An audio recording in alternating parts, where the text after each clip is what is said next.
This is Comic Geek episode 1717 previews.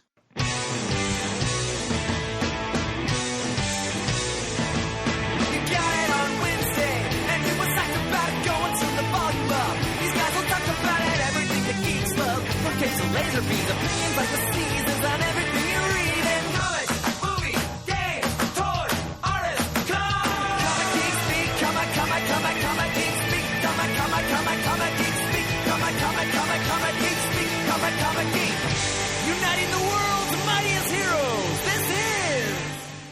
I'm Levenstein. I'm Adam Murdo. I'm Shane Kelly. And I'm Chris Eberly. Darn it, my microphone just fell off. Yeah, and with it, professionalism fell right out the window. The Keystone Cops podcast. You could drink professionalism at the window. I was thinking more... Little yakety sax, right? Hi, guys. It's a previews episode. Indeed. Coming to you a little bit late in this Christmas month, but, better late than never. Hope everyone's having a full and prosperous holiday season. And speaking of prosperity, before we begin running down this month's previews catalog as per routine, let's give a little shout out here to our sponsors for this episode, and we have more than one this time around. First of all, we've got the Discount Comic Book Service.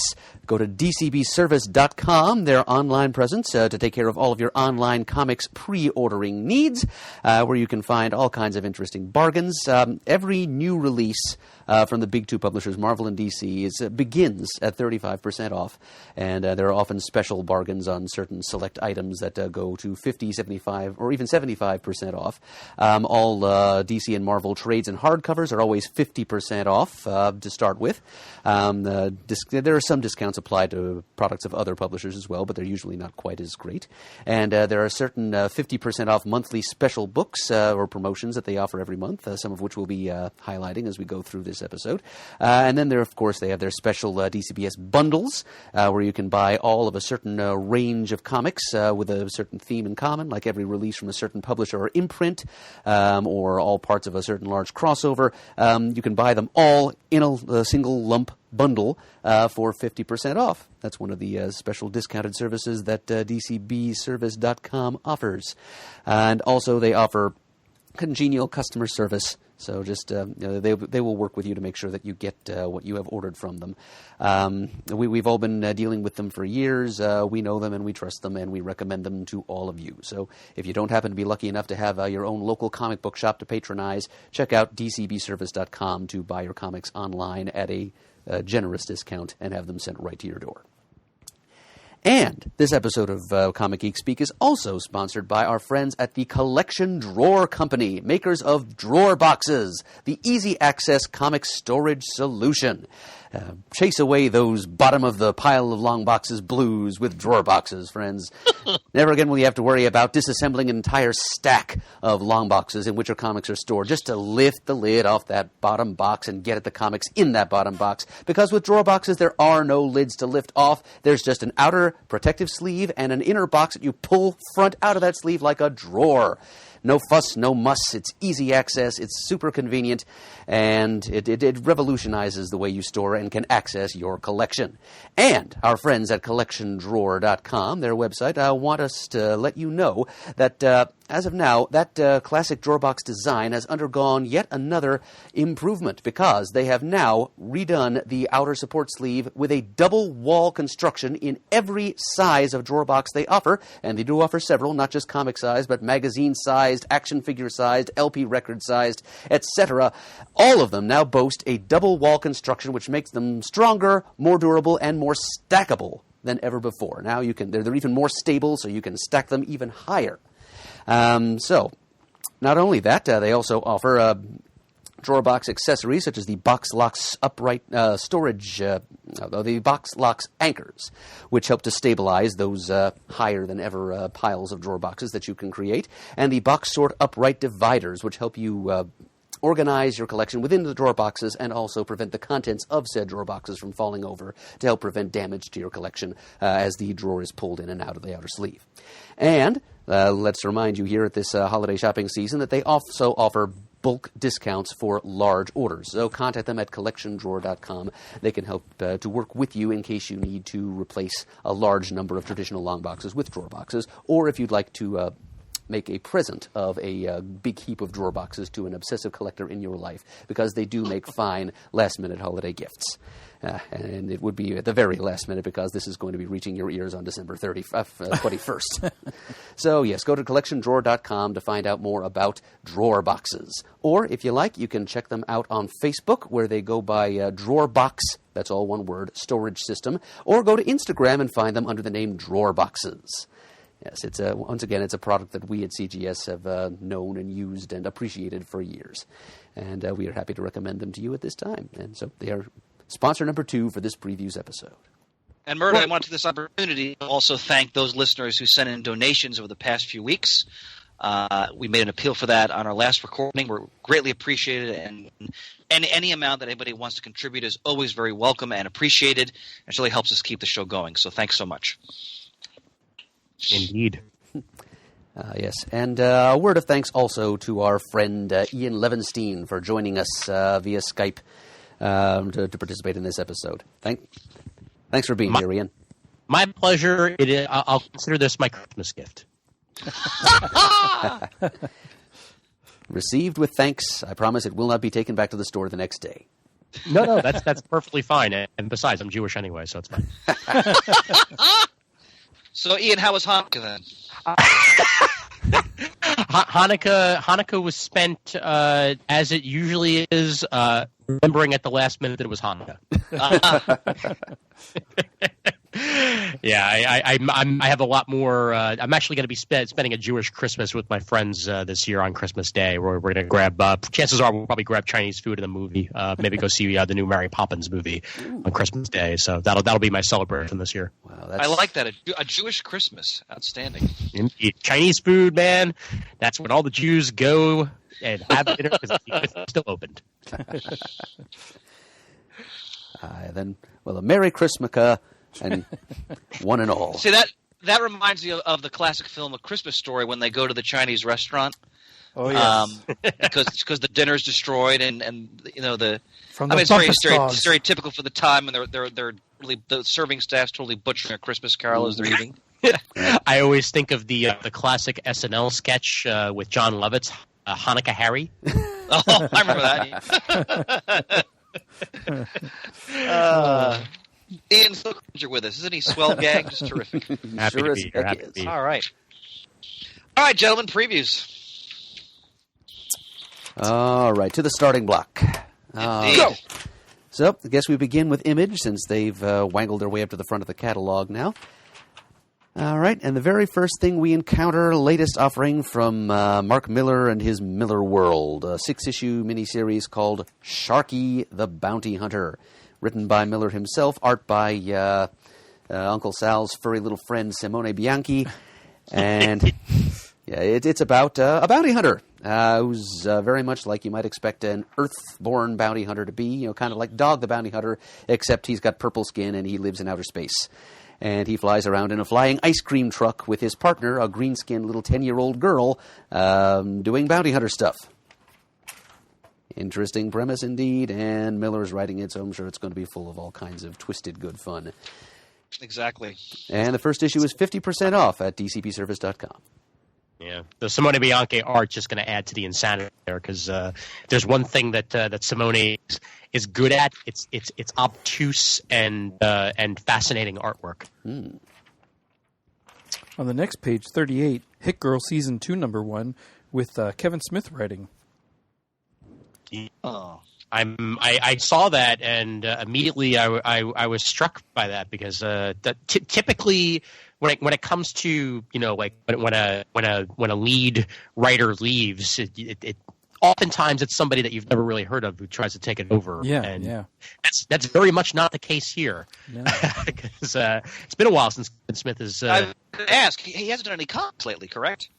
I'm pretty sure that this is his first one in a couple of years. Yeah, and what a comic to be doing to get himself into the Kick-Ass universe like this. Great Frank Villa cover there. Yeah. Fantastic. I'm checking it out in trade, definitely.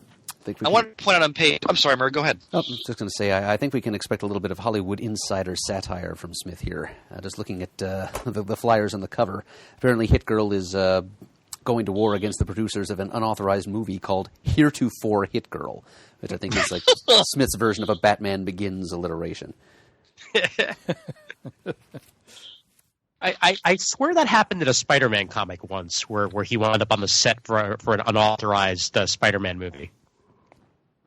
That rings a bell, but I think you're right, but I can't place it. Yeah. So in the forums can come to our rescue on that one. Yep. I wanted to put it on page 43, Dead Rabbit Volume 1 by Jerry Duggan and a favorite artist of mine, John McCrae. I read the first issue of this. It's about a former thief, mercenary, gun for hire, as they say here, who comes out of retirement. And I really enjoyed the first issue. I didn't, again, because of just funds, I didn't stay with it. But the trade, if you like John McCrae's artwork, and as they say, if you like the idea of themes like Robin Hood or The Equalizer, this is a book you might dig. So you might want to check that out. One complication, though, and I think you might not be aware of this, Chris, because it was brought up late in our cornucopia of comics conversation after you have to leave us, I think. But okay. A news item came out that Image was slapped with a cease and desist lawsuit over the title of Dead Rabbit. Really? Yeah, it's held by the New York City bar and restaurant, also called Dead Rabbit. I think both the series and the bar and restaurant are named after the same like real-world 19th century underworld figure. So as a result, Image had to cut off publication of issues 3 and 4 of this series. Oh. So this trade may be a little bit late, and when it does appear, it probably won't be under the title Dead Rabbit anymore. Okay, Bird, that was like the news tick. Fantastic. I'm actually on top of things for once. As producer Pants might have said, even a broken clock is right twice a day. You give us 22 minutes, we'll give you the comic book world. Nicely. Oh, Ian, talk about a deep cut. Fantastic. I wanted to put on page 45. Has anybody read the series The Last Siege? I have not. Nor have I. Because it's about a castle that's besieged. I always enjoy stories involving themes. So this collects the whole story, issues 1 through 8. I might give this a shot, depending on budget, because it just sounds like it might be my meat, so to speak. I just want to know if any of you guys had read it or knew anything about it. I think I bought a couple issues of it, at least, but I know I haven't read them yet. The writer, Landry Q. Walker, is known to me. Well, I first became aware of him from his Supergirl adventures in the 8th grade, like all ages series from DC a few years ago. So he's a pretty versatile writer. And I may give that a shot. One book that I wanted to mention that's also being collected this month that's 50% off on DCBS as well.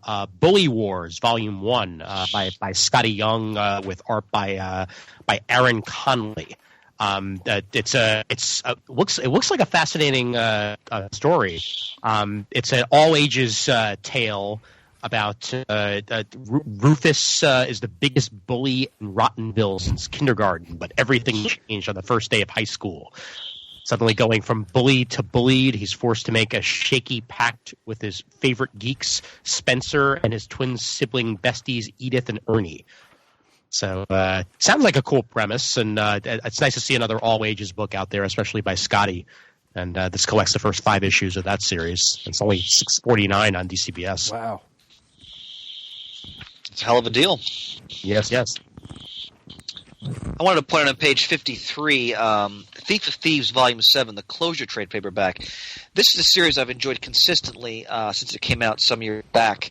Sean Martinborough has been the artist on every issue. I've always enjoyed his work since I first saw him doing work on Detective Comics, I think in the previous decade.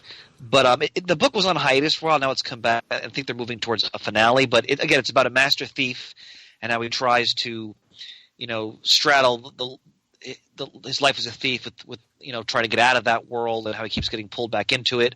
I don't mean to do a riff on Godfather 3 there, but It's extremely well written. There's been some great writers on this book, like Andy Diggle, for example. Consistently great Martinborough art. If you love, heist story and things of that nature, like if you enjoy movies like Ocean's 11 or movies like Point Blank or Payback, definitely check out Thief of Thieves. It is a top-flight example of that genre. I highly recommend it. Look at page 54. I've forgotten how many of these stories Mark Miller has done. This 2-page spotlight of a lot of his trades. Yeah. Anybody read Starlight? I highly recommend that book. I bought it. I haven't actually gotten around to it yet. Okay, if you love like a Flash Gordon type story, it's sort of his riff on Flash Gordon. It's excellent. It's so well done. Beautiful artwork by Goran Parlov. I highly recommend that. Very cool. I read Chrononauts, and I liked that a lot. That was fun. Yeah, I read that too, Shane. Kind of had almost like a Lethal Weapon vibe to it with some time jumping. Yeah. I picked up Huck when it was coming out. I enjoyed that one. I think I remember nominating the title character for Best New Character of that year. I believe you did, Murd. Yes, that's true. Is the premise of that he's sort of like a childlike Superman figure? Exactly. Or? He's like a simple-minded Superman. And so he's just kind of like the local... He's a combination of savior and village idiot. So it's kind of like a Forrest Gump with superhuman powers. And there is a Lex Luthor figure involved as well. So, various forces try to exploit Huck's power and drag him out of his comfortable little idyllic small-town existence and into the global spotlight. And it is sort of what unfolds as a result of that. All right. What else from Image do you guys want to talk about? Well, I noticed on page 66, this is of interest to you, Chris, that Matt Wagner's Mage, the Hero Denied, final movement of the Kevin Matchstick Mage saga is being published. All right, ladies and gentlemen, let me explain right now why I got a chill, because this is a perfect example of why Murd is the Murd. All right, he anticipated I was going to start to wax rhapsodic on Mage, and he gave me that introduction, and Murd, I just got soft and new inside. Man! All for you, my brother, all for you. Yeah. Nah, Murd, yeah, absolutely. I'm really excited for this. I'm loving the mini. I'm a few issues behind, but I've been loving the miniseries. And apparently this is the final, installment of Mage Saga. So I've talked about Mage before on the air, but it's one of the all-time great sort of independent comic characters by Matt Wagner. First came out in the 1980s. I think it was under the Comico imprint, if I remember correctly. That might be right. Yeah. What's that? That might be right. Yeah. Comico. Yeah. So and then it moved over to Image. But there's a huge gap of time between each installment, each arc, I should say. But well worth it. Well worth the wait. Again, the saga of a man who's basically imbued with the Arthurian power and channeling the power of Excalibur, and how he has to deal with sorcery and all kinds of demonic entities, and tries to raise a family at the same time. It's magnificent. And if you haven't read, Matt Wagner's work, for me, one of the great living Matt. Thanks, Bert. Anytime. Go ahead, Ian. Go ahead. I got a couple trades that I want to throw out there. Please. It looks like, for the most part, Image is putting out trades at this point. There aren't a lot of issues that really catch my eye, but I see that John Lehman's first volume of Leviathan is being solicited this month, and that's basically anything John Lehman writes I'm going to want to check out, because Chew is one of my favorite comics of all time. Ah, yes. And also Nick Pitara did this with him as well, and he was the co-creator of Manhattan Projects. Okay. And I heard very positive things about that as well. Just looking at the cover here, it's definitely something fantasy-driven, because there's a giant image of a red dragon behind two normal-clothed people kissing. So it looks like it's going to be demons and dragons and radioactive mutants all in the solicitation here. So something mystical and fantastical coming out of the mind of John Lehman this time around. And that's another 50% off at DCBS. Collects the first 5 issues of the series. and it's only $8.49. And the other one was Man-Eaters, which I also heard some positive press about as it was coming out. This is about a world where adolescent girls become flesh-eating wildcats. Okay. Yes, as a result of their menstrual cycles, as I recall. Yes. Wow. Yeah. Like you can't get any more literal about puberty being dangerous than Symbolism. And the writer of this is Chelsea Kane, who almost had that Vision series come out for Marvel, but then it was canceled before solicitation. Kate Nightchick is the name of the artist as well, and the premise sounds cool enough for me to check out, and cheap trade from Image, and as is the case with many of the volume ones, so worth giving a shot. All right. Those from Image, gentlemen. Only the cover on page 75 for Spawn Kills Everyone 2, number 3. Yeah. Figured Adam would appreciate that. Couldn't help but catch my eye, too. Yeah. The clown, alias Violator, holding a silly version of the Infinity Gauntlet with little Have a Nice Day buttons and one Spawn logo in place of the gems. Nice one, Toddy. Nice one. There's something about the words "Spawn Kills Everything 2, number 3" that just makes my brain explode. Yeah. Like there's the numbering on that. Ooh. Introducing Clownos. And Spawn is readily approaching issue 300. Yeah, how about that? Wow. My God. Who would have thunk it? Yeah, I stopped reading that around issue 50. That's incredible. All right, let's move on to Dark Horse then. So be it.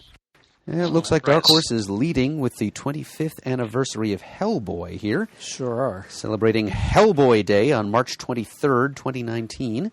And there's a whole bunch of Hellboy-related stuff, which can be found on pages 82 through 84, re-releasing a whole bunch of classic Hellboy material, including a special 25th anniversary edition of the first ever Hellboy comic, Seed of Destruction. Now, is the movie coming out on that date? Do we know I that? don't That's know. a good question. I saw a trailer for it I think it was yesterday, and I think it was Really? April when it was. I'll have to look that up. I haven't seen a trailer for that yet. Yeah, the trailer just came out. It comes out on April 12th. That's the release date of the movie as of now. Thanks, honey. I love the actor they've cast. It's the sheriff from Stranger Things. I think he's a great choice. Yeah, Ooh. yeah. To play Hellboy. Yeah. Yeah. So. And also Ian McShane is going to be in that movie. Oh! Love Deadwood. They just started filming the movie for Deadwood, Chris. Ian, let's pause for a moment. So, I'm always thrilled when you're on with us, but holy mackerel, man! if I'd give you a big wet sloppy kiss right now, just out of sheer glee. They're doing a Deadwood movie. Oh man! Yes, they are. As many as the original cast as they could get back together. Those who are still with us, they are getting back together to that story the way that it was supposed to end. Is that going to be on HBO or in theaters? It'll be on HBO. Yep. Oh. Sorry, ladies and gentlemen, that's a bit of a tangent, but Deadwood is one of the all-time great series, and probably one of the most realistic depictions of the American West you're ever going to see on television or in a film. So, I love John Wayne, but it's not your John Wayne Western. Let me tell you. Although The Searchers was close, but man, Ian, thank you. Yeah. All right, more Dark Horse. Sorry. What else, my fellow Musketeers? How about on page 98? New release from the Berger Books imprint, which is basically Vertigo at Dark Horse, since it's being shepherded by the legendary Karen Berger. A series called The Girl in the Bay, written by J.M. DeMatteis, art by Corin Howell. And it's a tale linking us to 50 years in the past, the tail end of the 1960s. A girl who was apparently murdered back then and tossed into Sheepshead Bay off Brooklyn, surfaces exactly half a century later and finds that she's still alive, and but while she was away, though, some mysterious doppelganger of her has been living out her life in the intervening years. So she needs to figure out what happened. She has to reconnect with the person who murdered her while she was gone and try to solve the mystery of this doppelganger and also figure out how she's going to fit herself back into society after 50 years away from it. So kind of a love letter to the connection between the late 60s and the late 20-teens, I guess you might say, plus lots of other interesting mystical stuff thrown together by one of the masters of interesting mystical stuff, J.M. Bert, I want to thank you because I missed this when I was cruising through the catalog. Demet Tace, one of my all-time favorite writers. I'm definitely going to give this a shot. Yeah, agreed. I'm a 10-minute walk from Sheepshead Bay, so this has my interest peaked. And jumping back, I wanted to point out, because I was on page 9, I always rave about the Black Hammer universe. I just read this past week, I got the trade of Dr. Star and the Kingdom of Lost Tomorrows. Have you guys read that? I have not. I've got the issues. I have not looked at them yet. Okay. So it's in the universe of Black Hammer. I won't spoil it then, but let me tell you something. It's rare that I read a comic that actually makes me weep. One of the most powerful arcs I've ever read in the medium, period. One of the greatest things Jeff Lemire, I think, has ever written. I can't recommend it enough. Shane, especially you as a parent, you will fall apart when you read this book. Oh. It's a master class in the comic book medium and its potential. I cannot recommend it enough.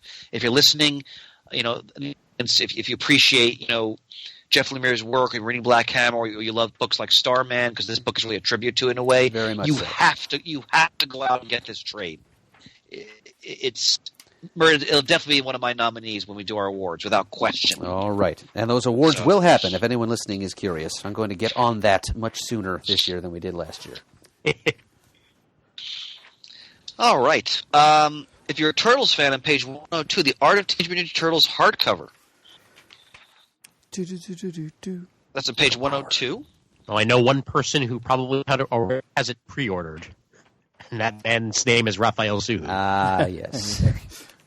So this is related to their CG series on Nickelodeon. Yeah. Yep. So I've never watched that. Is it a good show? What I've seen of it is, I think the kids turn it on every now and then to watch it. Oh, I mean the current series, the most recent one. Yeah.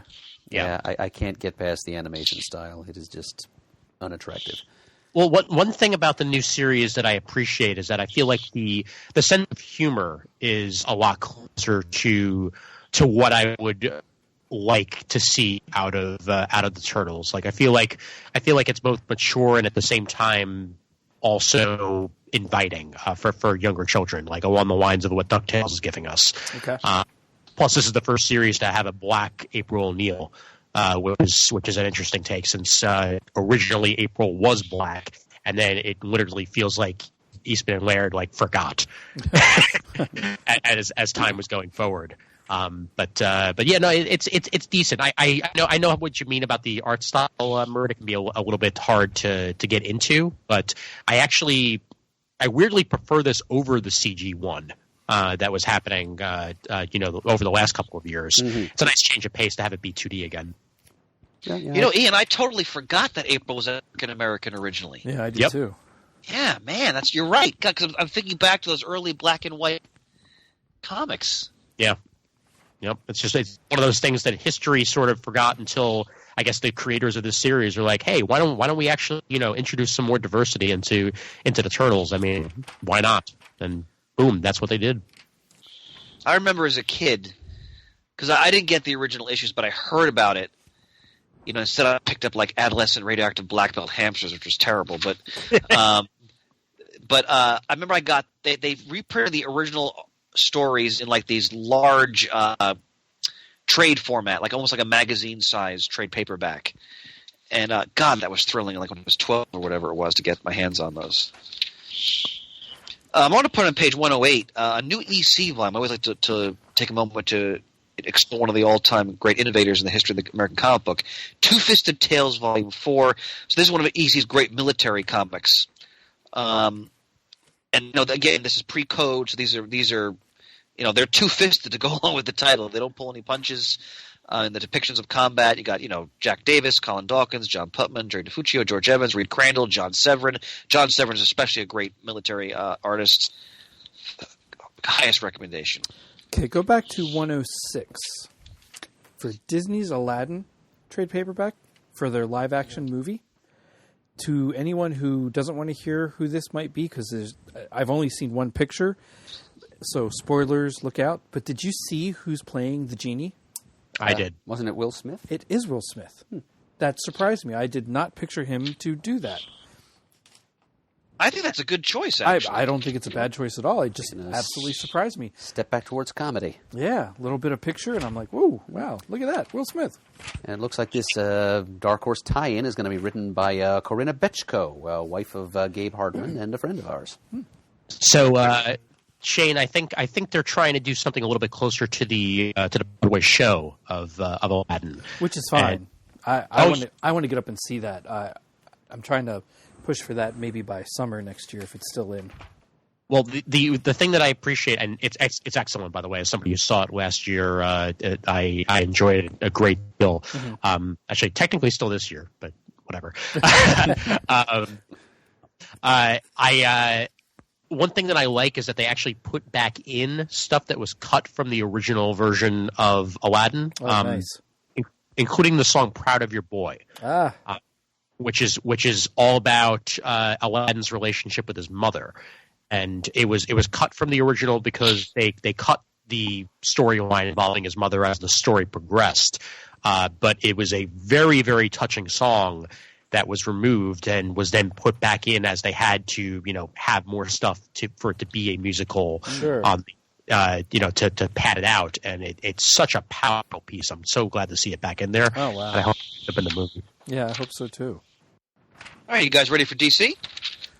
Well, Alibaba Sure. had them 40 thieves, Arizona had dozen tales. Never had a friend like me. You ain't never had a friend like me. All right. Dooba-dooba-doo-doo. Applause. All right, DC Comics. Oh, God, I miss Robin Williams. Yeah, don't we all? Amen to that. All right, DC. So, the first things that you come to, are they novels which have pictures in them every now and then, or are they really more graphic novels? Well, the sense I'm getting is that they're prose fiction with some illustrations. That's what I thought, but I don't know. Yeah, me too. Yeah. I don't know if I missed it in the description or... That's what I was going with, too. So they're trying it for two different age groups here. DC Zoom will be for ages 8 to 12, and DC Ink will be ages 13 and older. It's not a bad thing. I've picked up some of the... what is it called? They're more comic, but they do come out in novels. I think in the stores they're hardback, but I was getting them through the kids' book fair stuff when they would have them. Right, like Scholastic. Scholastic things, yeah. And it was like a kid Justice League while they were in school yet, having adventures as kids. They're not bad, but they are they're much less prose novels and actual comic drawn books, but not trades, not issues. I applaud them for trying something different to get younger readers involved. Yeah, they are describing them here in the solicitation copy as graphic novels. That's what threw me off, because to me they look like prose novels with illustrations, but they could be more along the lines of these Justice League kind of books that I've been getting over the last couple of years. Well, I like the cover artwork for the Mara story. Yeah. And I always like the Mara characters. I'm glad to see her getting some attention, obviously, because it's also because she's in the movie now. But all right.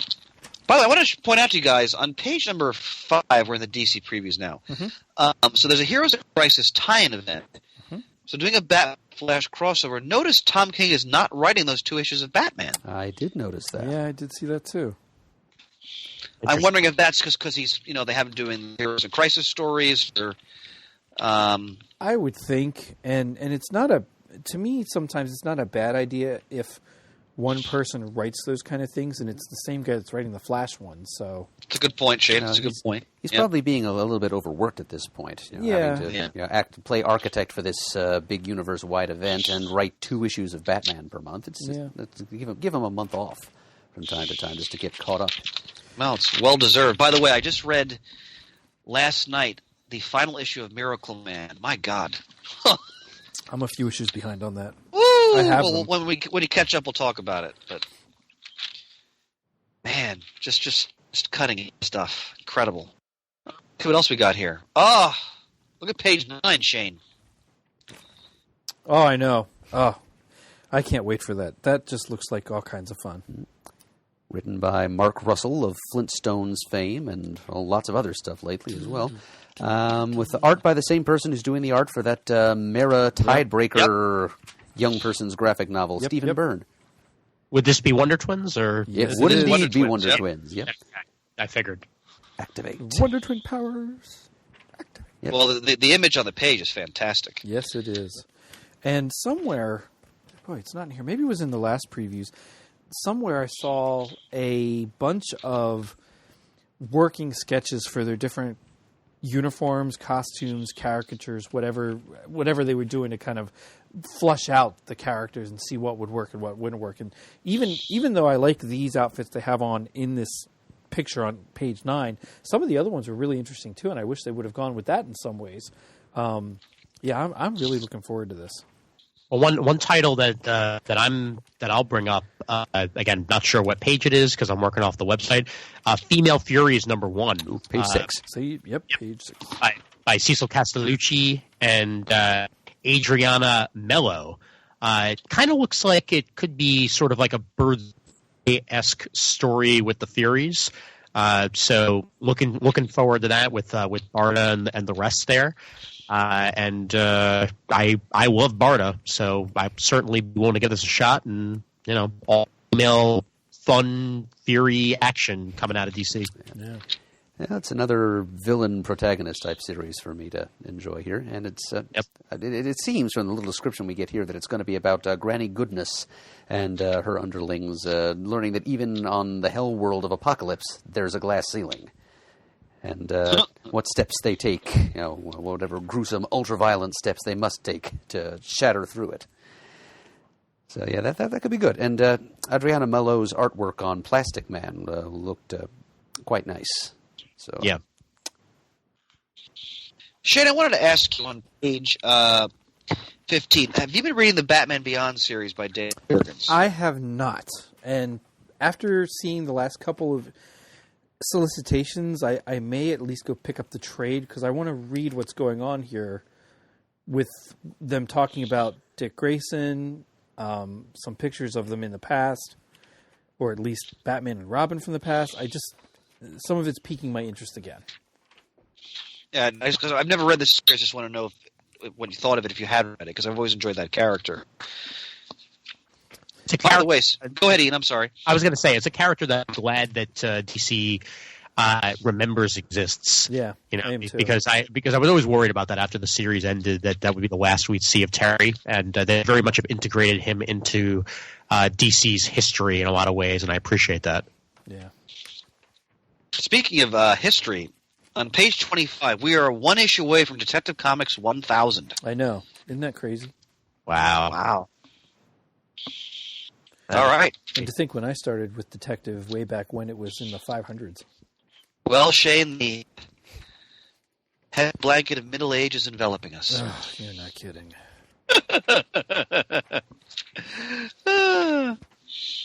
Just wanted to be a cheerful downer there for you. All right, now. Yeah, thanks there, buddy. You know I love you. Come on.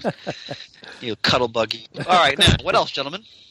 DC. So I've got some trades I want to call out if there's no more single issues. But other than that, the other single issue that I'll mention is just Young Justice #2, just because it's Young Justice, and I have to mention Young Justice on every episode I'm on. I cannot. Well, we cannot can look forward to discussing it when we all read it. Absolutely. Definitely. I'm a couple issues behind now. I think just last month's shipment, but I'm really enjoying the Justice League title right now with the whole Legion of Doom being involved. And Justice League Dark and Odyssey, I like them both too. I think they're a lot of fun to read. It's nothing that's just reading for reading's sake. I've been liking what they're doing with it. Well, Shay, considering you would often talk about you read Justice League as if you might quote, if it was crap on a crack. Oh, absolutely.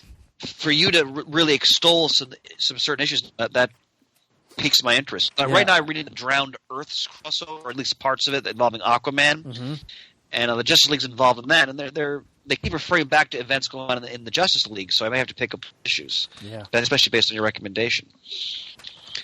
Go ahead, Ian. What do you want to shout out here for trades? So there's some collections here that I wasn't expecting, and then there's a couple that I'm really glad exist. Number one that I may very well have to get, although I might wait for but this is a damn good discount to begin with.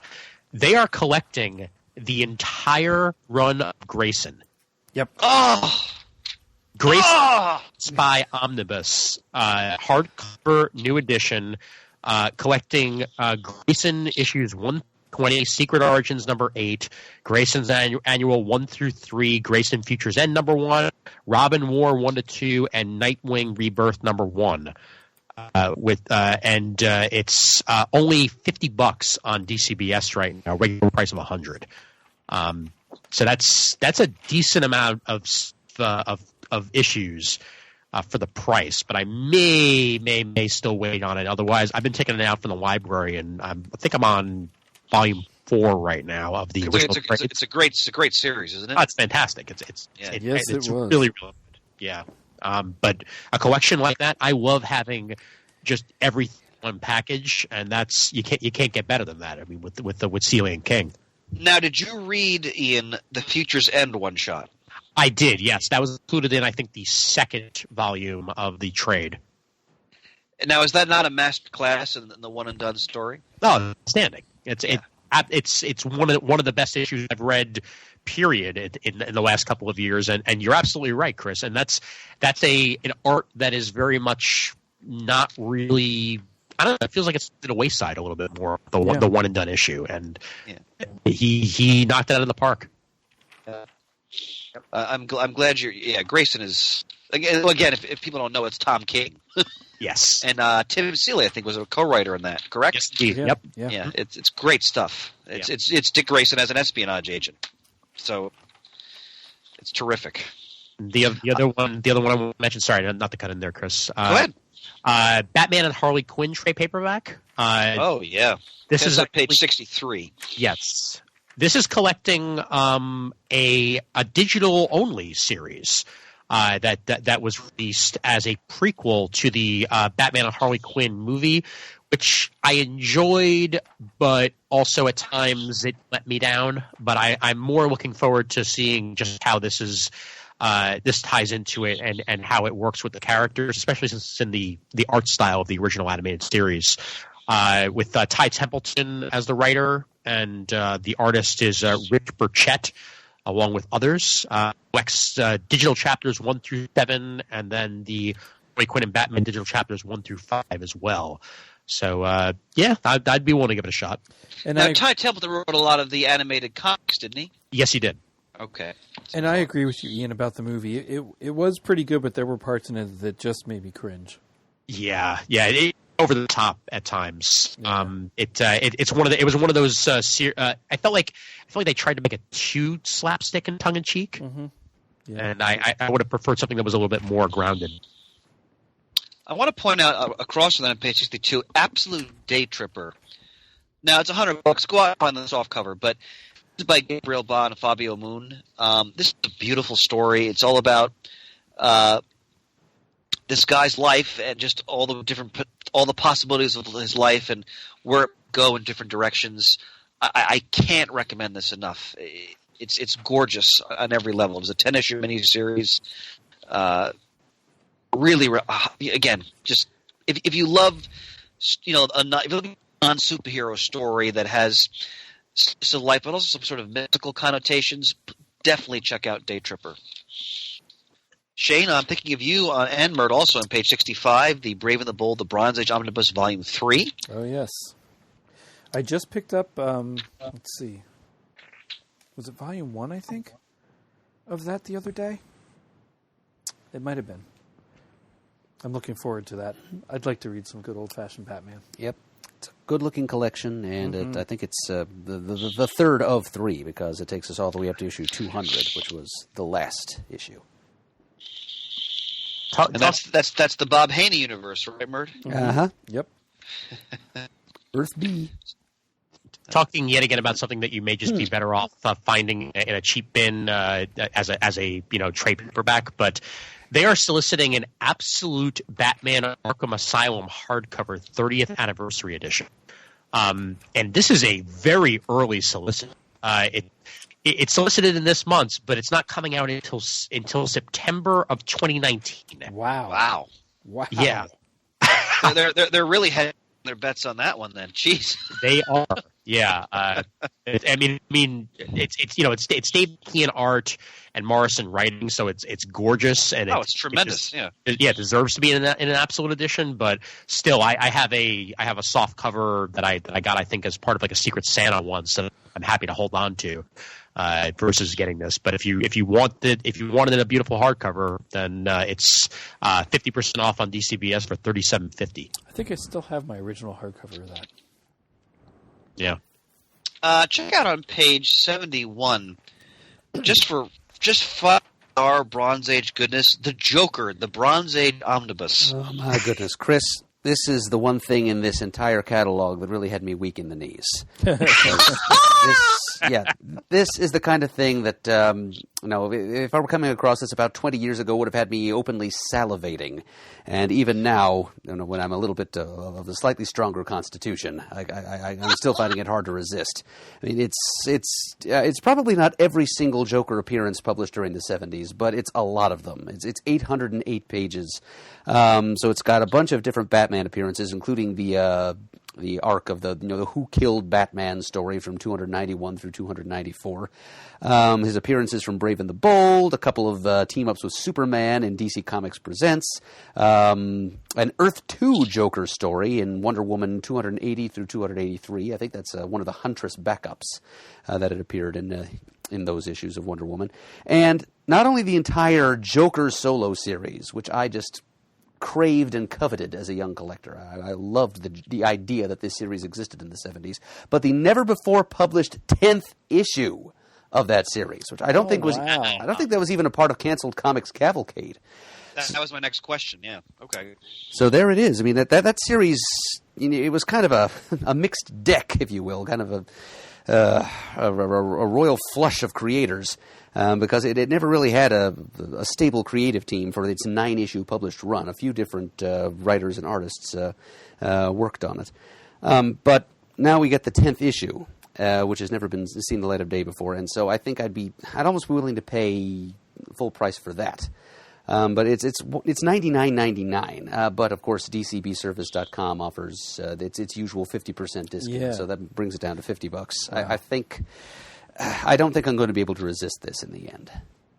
That's fine, Mert. Live a little. You've earned it. I mean, you always have a tough holiday season, all the work you put in.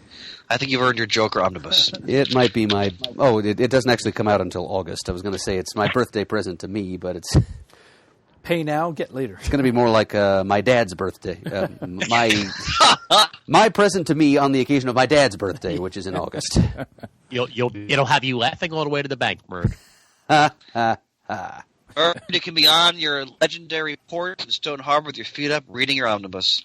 Yes. I can see it now. I won't be doing it, but I can see it.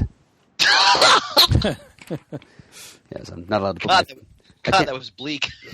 I can't put my feet on the counter. It's frowned upon. No, I meant in your porch, sir, in your house. Oh, okay. Yeah, that I can do. Yeah, sure. That's perfect. Yeah, I didn't put your gunboats up on the counter at the store, but fantastic. Page 73 has Volume 10 of the New Teen Titans, which encompasses the Crisis crossover issues. Now, I have the archive editions of the first 4 volumes that they put out of the New Teen Titans. But I was then listening to Peter's podcast, and he started talking about how wish there would be a trade. This is years ago. Wish there would have been a trade for the Titans. Why isn't anything out there? And finally, it started to come out. I started picking them up because I could find them cheap. I'd either find them here for $10, or I'd find them at a convention or something, or on sale at a store. And I started reading. I'm through the first 2 volumes. I absolutely love the way they're doing these trades. The way they're packaged, the way the spine is, the feel of the paper. It is just a fantastic experience. Oh, wow. High praise, my friend. If you don't have these, or you haven't read them in a while, or got rid of them and want to reread them, I would go for it and pick up at least the first few and see what you think. They're just fantastic. Oh, they're classic stories. Yeah, God. it's a good size trade.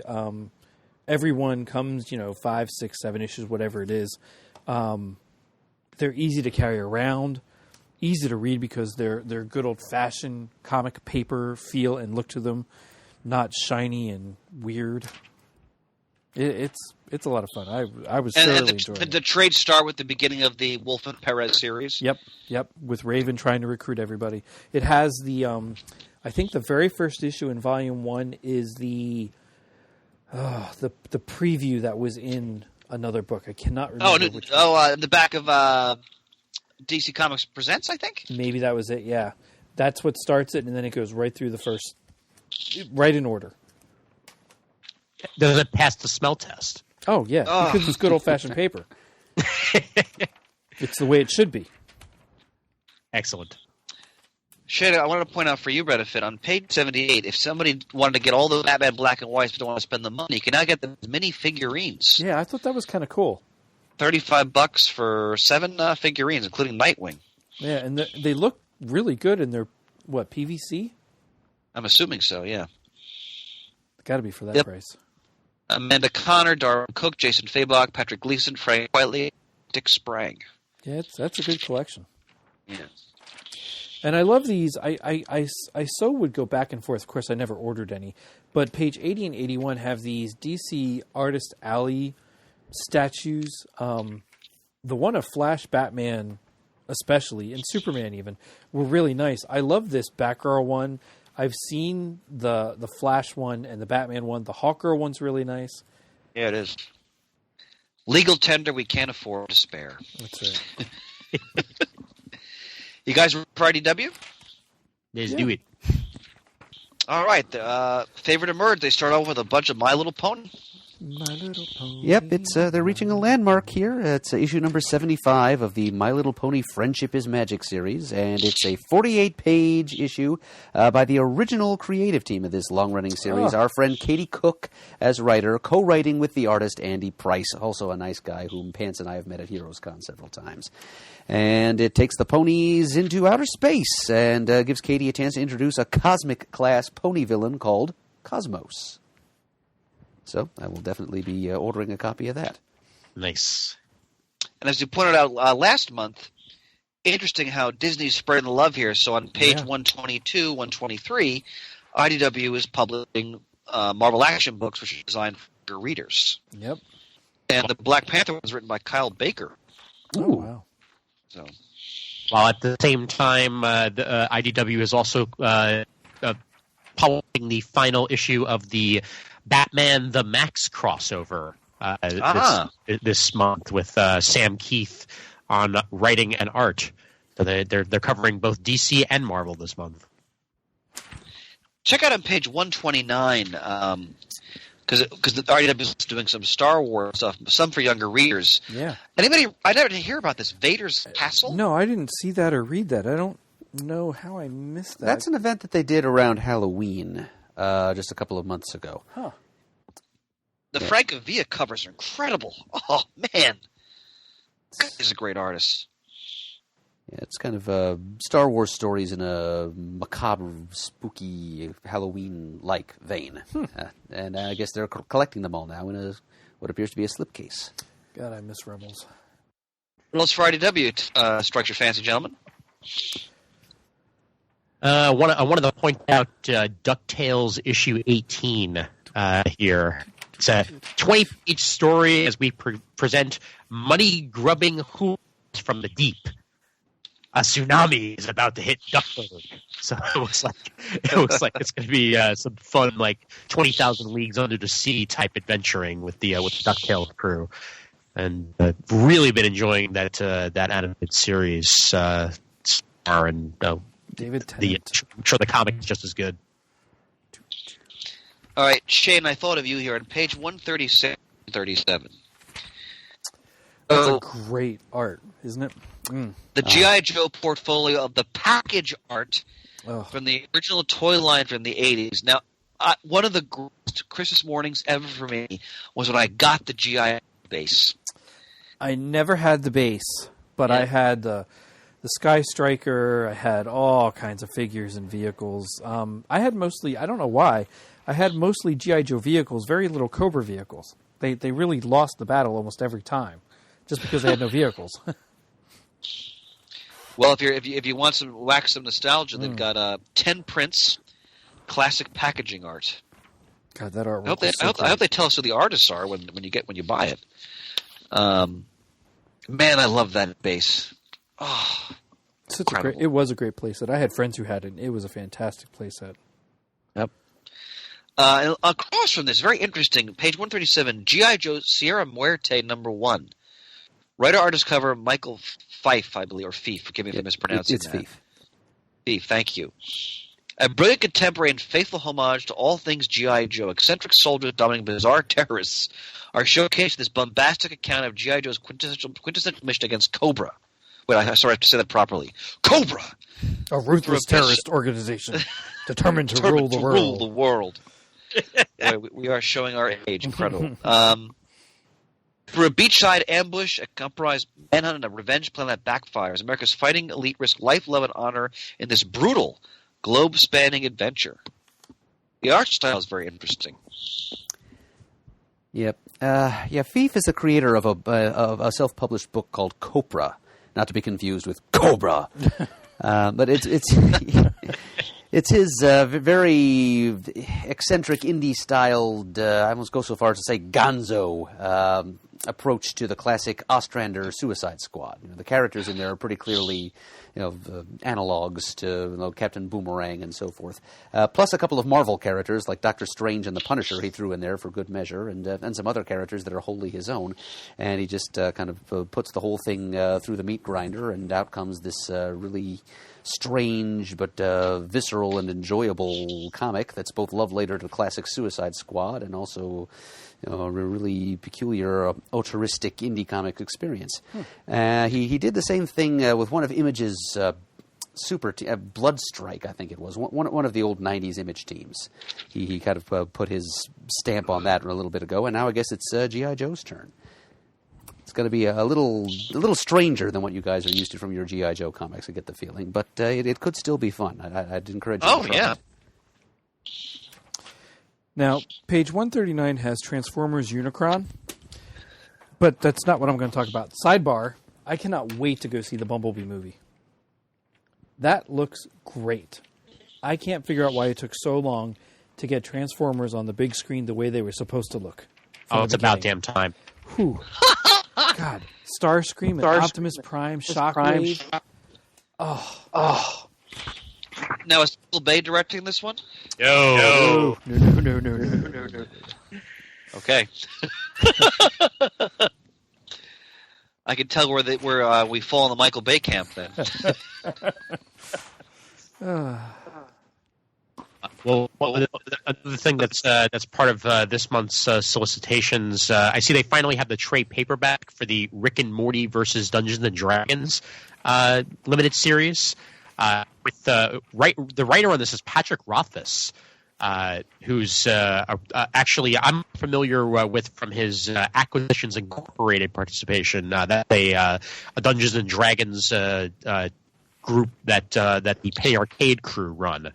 And he's also an accomplished author. He has a book series of own that I believe the third book will be coming out eventually for.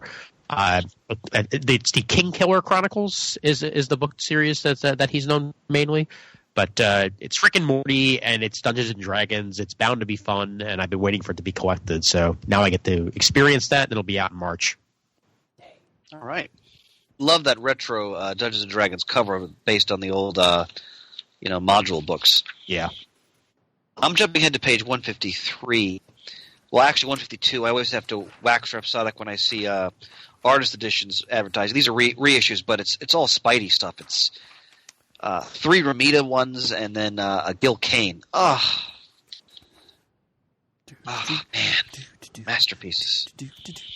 By the way, speaking of Spider-Man, I just wanted to share something with you guys I saw on a news feed. Chip Zdarsky is going to be writing a new miniseries with art by the great Mark Bagley called Spider-Man Lifetime.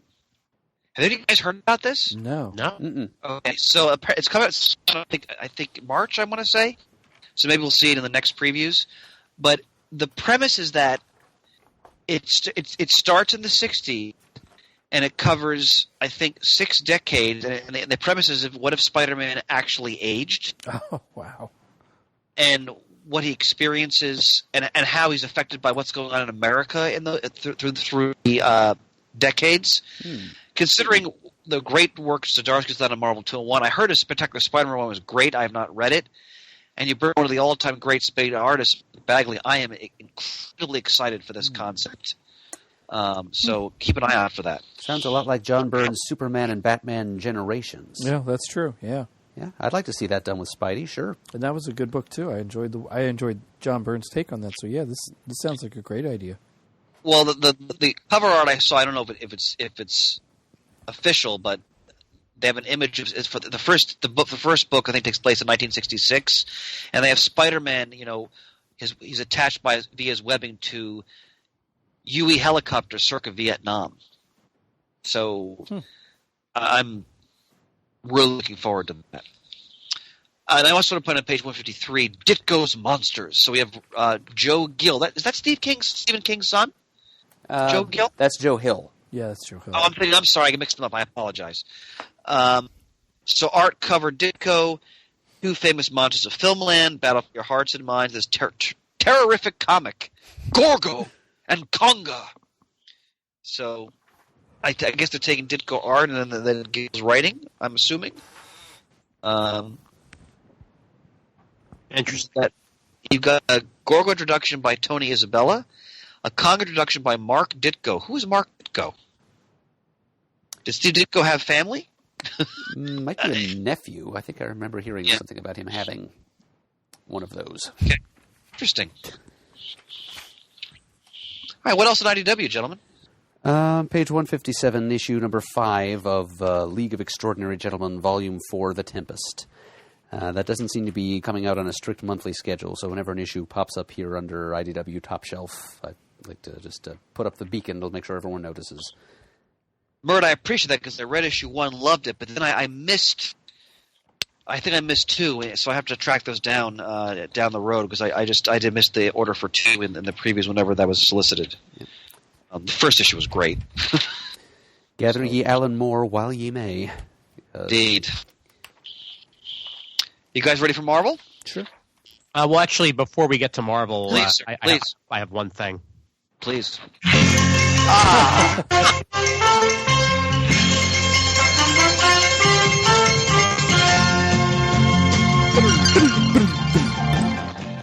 Yes, it's time once again for Muddle the Murd.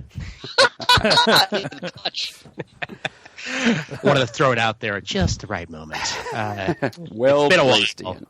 And thank you very much for your willingness to assume the quizmaster's seat for this. My pleasure. Absolutely my pleasure. Well, this particular Muddle the Murd is brought to you by Jim Harold. And he gets right to it. There's no preamble for this one. It's just straight up questions. So you ready to go, Muddle, Mr. Muddle? Ready as I'm going to be. All right. Okay. Question number 1. DC pre-1970s. In Action Comics number 20, the Ultra-Humanite makes an appearance in an actress's body. What is her name? Dolores Winters. You have won again. Oh, my God. I got to say, I'm wiping away beads of sweat right now because I just realized I had no idea what I'm going to send Jim for a prize if he did successfully muddle me. So, I'm too used to Pants just reaching into the reserves of artwork and handing me whatever is at the top of the pile. Yeah, I know we have it somewhere, but I'm not sure where. Wow. Job well done, sir. Job well done. Anywho, Marvel post-1970s. In Captain Marvel number 39, Marvel is trapped in a stasis field by Uatu the Watcher. How does he escape? Well, of course, this is going to be a total Yoink. butt grab here. He calls upon his mentor, Eon, for aid. He and Rick Jones are finally able to split apart. Oh, Good question. Good question. all right. Alrighty. And question 3, Independent, 2000 to present. In ABC Comics, Tom Strong Family number 13, Tom meets up with an anthropomorphic version of himself. What is that animal? Warren Strong, and he's a rabbit. Correct. Wow. God. I'm sure. I know I've read that issue. And Warren Strong made a bunch of other appearances in different Tom Strong stories as that series wound its way down. So he was kind of like Hoppy the Marvel Bunny to Tom Strong's family. Okay. 2 out of 3 ain't bad. That Action Comics 20, that was amazing. Well, I do have Roy Thomas to thank for that. I mean, he used that piece of continuity, and other writers did too. Just the fact that the Ultra Humanite was in a woman's body for a time just seemed like too interesting a story point not to play with. So, Well, that savant moment was brought to you by the Adam Murdo Institute. You always amaze, sir. You always amaze. well, thank you, Ian, for giving me the opportunity to amaze, and thanks also to James for sending in those questions, which were fun ones to answer. No problem. I seem to be hearing both of us twice. Yes, I have the same problem as well. Yeah, that's straight. You don't seem to be echoing at all, No, Seamus. but I did a few minutes ago. Weird. Oh, now there. Hello, Phil. How about Phil? Echo. Like the Bill. I get it. Muppets Take Manhattan. You got it. Yeah. All right. I guess we're good for now. Fun with flawed audio over. Thanks again, Ian, for your willingness to muddle me. Absolutely. No All right, let's move on to Marvel. Well, on the first page, Marvel's annotated number 1 of 4. So they're reissuing that classic series. 25 years old. Oh, my God. Hard to believe. Jeez. And I remember, the 90s for me wasn't my favorite decade for Marvel Comics. This book was an oasis. Oh, it sure was. And it was my first exposure to Alex Ross. I wasn't familiar with his work. I know he did some work, I think, on a Terminator comic before then, for example. But this book just blew my mind. Yep. And again, Kurt Busiek, no one minds comic book history better, and weaves it into a compelling narrative. I mean, this is. If you haven't read Marvels, my God, what a classic! He really does the Golden Age justice too in that first issue. Yeah. Yes. Good stuff. And on the next page, they're doing so. We know that Marvel's already doing Conan the Barbarian 1. Now they're doing Savage Sword of Conan, which originally, of course, was the classic black and white magazine back in the 70s. This, I don't think, is a black and white magazine, but Marvel's going all in with Conan. Yeah, they sure are. And this first issue of this second monthly Conan title will only cost you 50% off. It'll only cost you $2.49 at dcbservice.com. And art by the great Ron Garney, interior art, cover by Alex Ross. And if you turn to the next page, look at Ross's cover for Savage Sword 2. He's channeling John Buscema there, who was one of the all-time great Conan artists. Look at those eyes. Oh! That is just the essence of Conan. What an amazing illustration. Pure Buscema. Incredible. Look at the interior art for Conan, Savage Sword of Conan number 1 on... again, there's no page numbers, but page 10 and 11. Beautiful. Or, I'm sorry, 8 and 9. Yep, What 8 do and they 9. number these damn things? Gorgeous artwork. Like a shipwrecked Conan feasting on a shark carcass. Heck While he's yeah. floating among the wreckage of a fleet. Incredible. And then the Conan the Barbarian series continues. We haven't received issue 1 yet, but written by Jason Aaron, that's enough. I mean, I can't wait to read it. Page 12. Now, did anybody read Avengers No Surrender? No. Picked up the first couple of issues and decided I couldn't afford to stick with it. So, but I liked the few issues I did see. Okay, because I eventually want to get the collection of that because I heard good things about it. Now they're reuniting that team for another epic series, No Road Home, a 10-issue installment. So, using one of the characters introduced during that earlier No Surrender series, the Forgotten Avenger Voyager, who is kind of like the Marvel Universe's version of the Forgotten Justice League member Triumph, introduced during Zero Hour. She's a character who was booted out of Marvel history as an act of heroic self-sacrifice, and then rejoined the timeline and finds that nobody remembers her. And now she's a part of this new adventure, which, as Chris said, is by the same team of writers who kind of round-robined the No Surrender story. And they're going up against some new cosmic threat. The Children of Nyx, who is a primal deity of ancient Greek mythology. Page 18, they're relaunching Daredevil issues 1 and 2. Chip Zdarsky's writing it, which means I'm buying it. I mean, I love the Daredevil character. I didn't read much of the Charles Soule arc. That was more just budget than anything else, but I'm going to definitely at least give the first couple issues of this a shot because I'm so in love with Zdarsky's work lately. It's called No Fear, Know. All right. Let's see what else from Marvel's jumping. All right. Right away, we got to go to page 24. I insist on going to page 24, gentlemen. I wouldn't try to stop you, Chris. Ziggy Pig and Silly Seal. Issue number 1. Oh boy! Most important, and written by Frank Thierry, no slouch as a writer. So, if you go back to Marvel history, like more to the Atlas era when they were doing funny animal comics, they're resurrecting these characters for a one-shot. The cover's fantastic. They're in a canoe trying to navigate a map of Latveria as they're about to go over the falls. I have to try this just because it's so bizarre they're doing it. I just think it's fantastic. So, and they got the next page. They're doing it. So again, they're doing a bunch of retro stuff here. Gunhawks number 1. David and Maria Lapham as the other writers for that. And again, it is Marvel's 80th anniversary. Mm-hmm. We should mention that as well. Yep. Can we just comment on the fact that Dazzler number 1, a facsimile edition of Dazzler number 1, is being released? I mean, that was one of the first direct market only comics. Yeah. And that was a big deal. I mean, you talk to people who bought multiple issues of that thinking they were going to put their kids through college. Yep.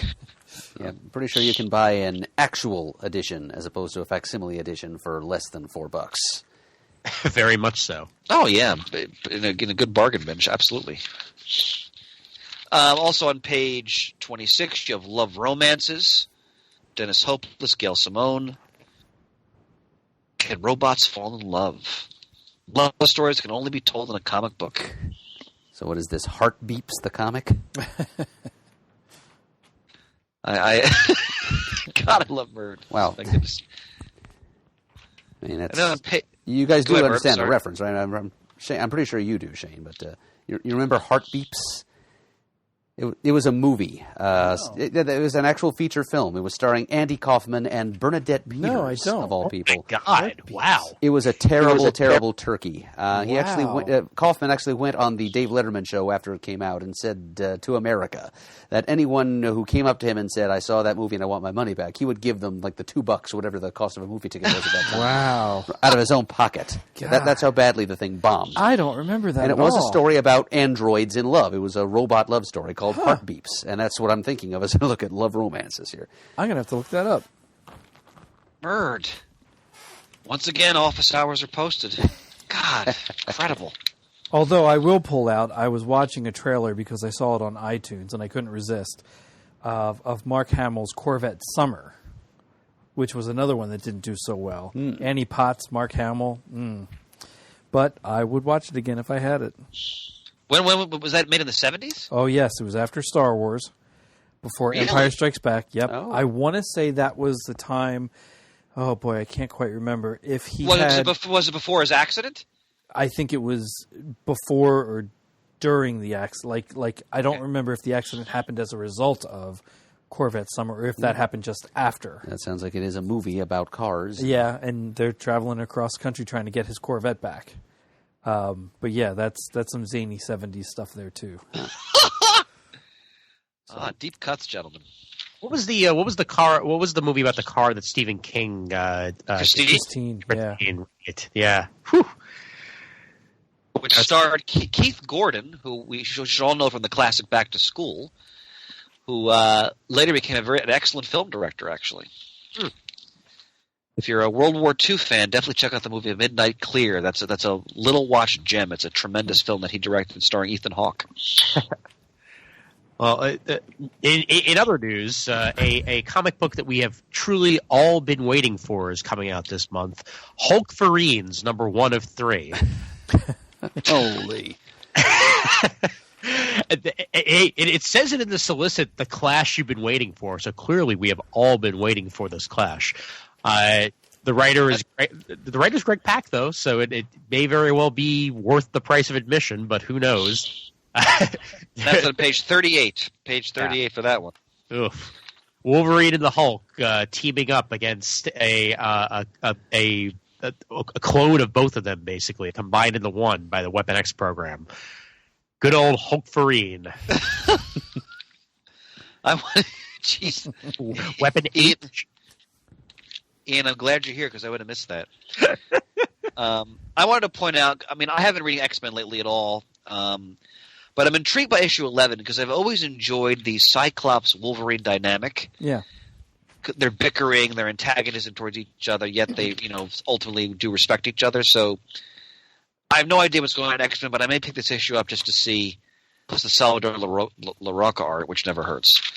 I may give that a shot. Anybody reading X-Men consistently or no? Not for a very long time. I'm going to pick it up on the Marvel Unlimited app sooner than later just to try to catch myself up a little bit because I've been hearing somewhat decent things about what's happening, and I know that, since you just mentioned him, it's not exactly a spoiler to say that Cyclops is back and living after not being for a while because it's comics, so of course. But I'm looking forward to this Age of X-Man. Yeah, I was just looking over those solicitations. Yeah, because alternate reality X-Men tales tend to be good. Yeah. And this one here seems to be very much in the vein of, both Age of Apocalypse and Age of X. Mm-hmm. And I like both of them, so I would certainly wind up giving this a shot once it's all collected. Looks like it's multiple miniseries coming together into one, and there may very well also be an Age of X-Man miniseries to go along with it. But it's worth a shot. Yeah. All right. I wanted to point out on page 44 and 45, so Jason Aaron's been knocking out of the park on Avengers, for me at least. And so they have a big event coming up called the War of the Realms. But what's fascinating here is that they're having the Avengers going up against Dracula. Actually, it's the Avengers trying to team up with Dracula against... Oh, you're right, Mert. I'm sorry, I misread. You're correct. Yep. Yeah, which in a way is even more interesting. I love the Marvel Dracula. I'm interested to see what they do with that. I always recommend... Besides, of course, the legendary Tomb of Dracula series in the Bronze Age, which is a masterpiece. But the Captain Britain MI-13 story where Dracula tries to take over England is phenomenal. That's Ian. Paul Cornell. I should be ashamed of it. Paul Cornell, thank you. Yep. Magnificent. That's a damn good story. I highly recommend that. Sure is. Yep. So I'm really looking forward to these Avengers stories. Go ahead, Ian. I'm sorry. I wanted to bring up before we get past this general area that with Ms. Marvel number 38, G. Willow Wilson's run on Ms. Marvel comes to a conclusion. And it's been a long, long run. 38 issues plus what came beforehand. I think it might have even been 70 altogether. Wow. But G. Willow Wilson is concluding here, and it's going to be relaunched next month with Saladin Ahmed as the writer. I believe as the Marvelous Ms. Marvel or something like that. But they're they're relaunching it as a new title, as they tend to do. But definitely had to mention the farewell to G. Willow Wilson here, because she created the character, and it's been a very, very long run for a character that some might have written off when it was originally introduced as just another also-ran. And that's a character that has crossed over into multimedia. Hasn't she been in cartoons, for example? And She has, yeah. yeah. I remember I read the first couple trades and loved it, so I hope I can get back to it eventually. Yep, I stuck with Kamala Khan right until she stopped holding the line at $2.99. But yeah, I did enjoy as many issues of her first volume as I bought and read, and skimmed, I need to say. But yes, I agree with you, Ian. G. Willow Wilson deserves plenty of credit for having created this character, adding some diversity to the Marvel Universe, and also setting the series in Jersey City, which is our friend Laura, who dwells there, likes to remind us is one of the most diverse cities of its size in the country. Actually, the most. So just for that setting and for that character and for her longevity as writer on that series, hats off to Ms. Wilson. Here, here. Jumping back from that on page 66, Marvel Tales Black Widow. I think this is a great it's a $7.99, but they're reprinting a lot of classic Black Widow stories. Her first appearance in Tales of Suspense 652, and then going forward into the Silver, through the Silver and into the Bronze Age, and into the Copper Age, a classic Marvel fanfare story. We're drawn by George Perez, so that's a great little reprint collection right there. So, what do you guys think about Old Man Quill #1? It's like we're getting further into the Old Man series of series here with Marvel. I don't know. That seems a little strange to me. Yeah, and trying to milk 12 issues out of it seems even stranger. 12? Holy smokes! I missed that. Wow. Yeah. It is a maxi series. Wow.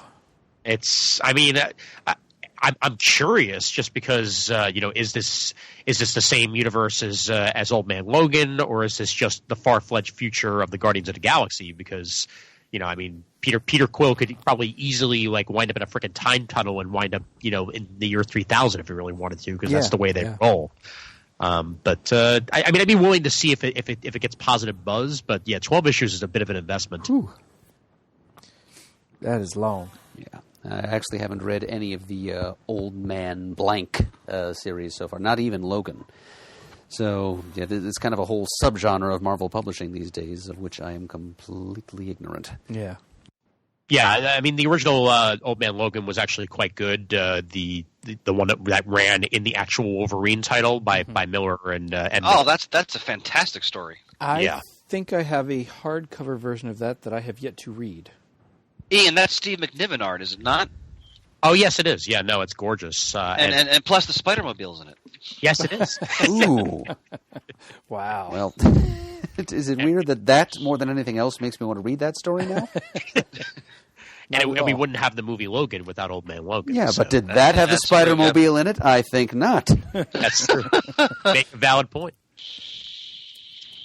No, Old Man Logan, the original is I consider it I'd say it's a modern classic. It's really well done. Yeah. What else from Marvel, gentlemen? Well, I've taken a step back from actually getting the Star Wars books right now, but I am moving forward with my reading of all the ones I have. Good. So far, so good. Oh, the flagship title's phenomenal, Shane. Mm-hmm. Absolutely phenomenal. Consistently great. You go from Jason Aaron then to Kieran Gillen that doesn't miss a beat, and the transition from one great writer to the next. Yep. I can't recommend. I mean, are you still getting the Star Wars comic monthly, even though you're behind on it? No, I stopped because I'm so far behind on it. Okay. I keep toying. I want to get the Marvel Unlimited app and then start reading it that way.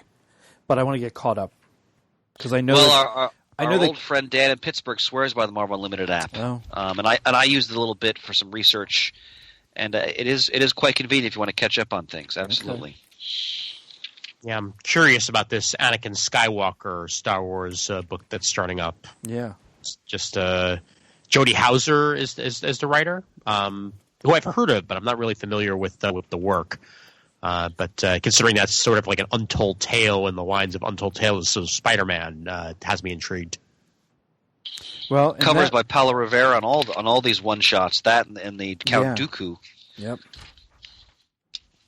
And Luke Ross is a tremendous penciler. I've always loved his work. I go back to the classic Samurai Heaven and Earth that he drew and Ron Mars wrote. Magnificent.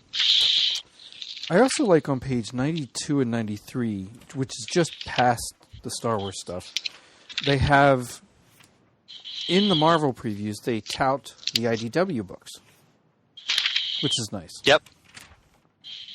And then Marvel has its own kid-friendly book on page 91, Marvel Super Adventures Spider-Man Web of Intrigue #1. I'm intrigued. Yeah.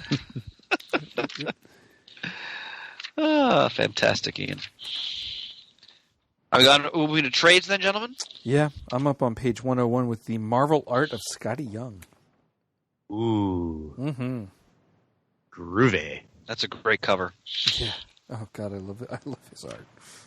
Thanos belling in triumph over a field of felled heroes.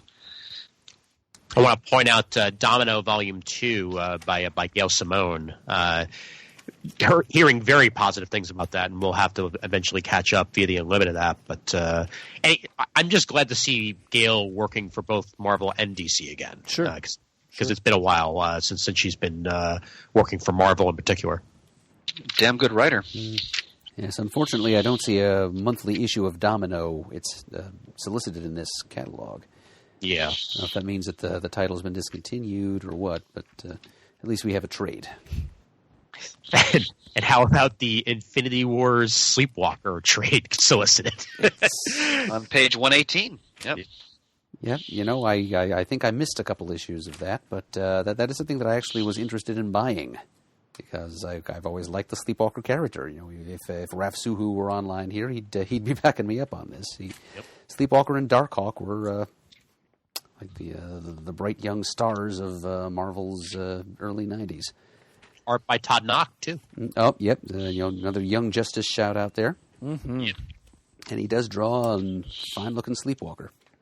On page 125, I want to get some background on the forthcoming Captain Marvel film.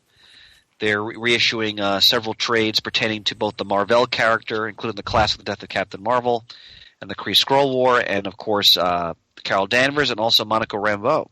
So, a lot of great stuff there. On page 125. Page 128, Star Wars Ewoks, Flight to Danger. Star Comics. Exactly, Star Comics. And you know, this was the last Star Wars comic that Marvel published before the license went into limbo and was later picked up by Dark Horse. Huh. But prior to Dark Empire, this was the last Star Wars comic published anywhere. Wow, I didn't know that. Of course, I now have to reminisce about the 2 Ewok TV specials. You don't have to. I have them on DVD. They came out a few years ago, and I did buy them. Did they hold up? No.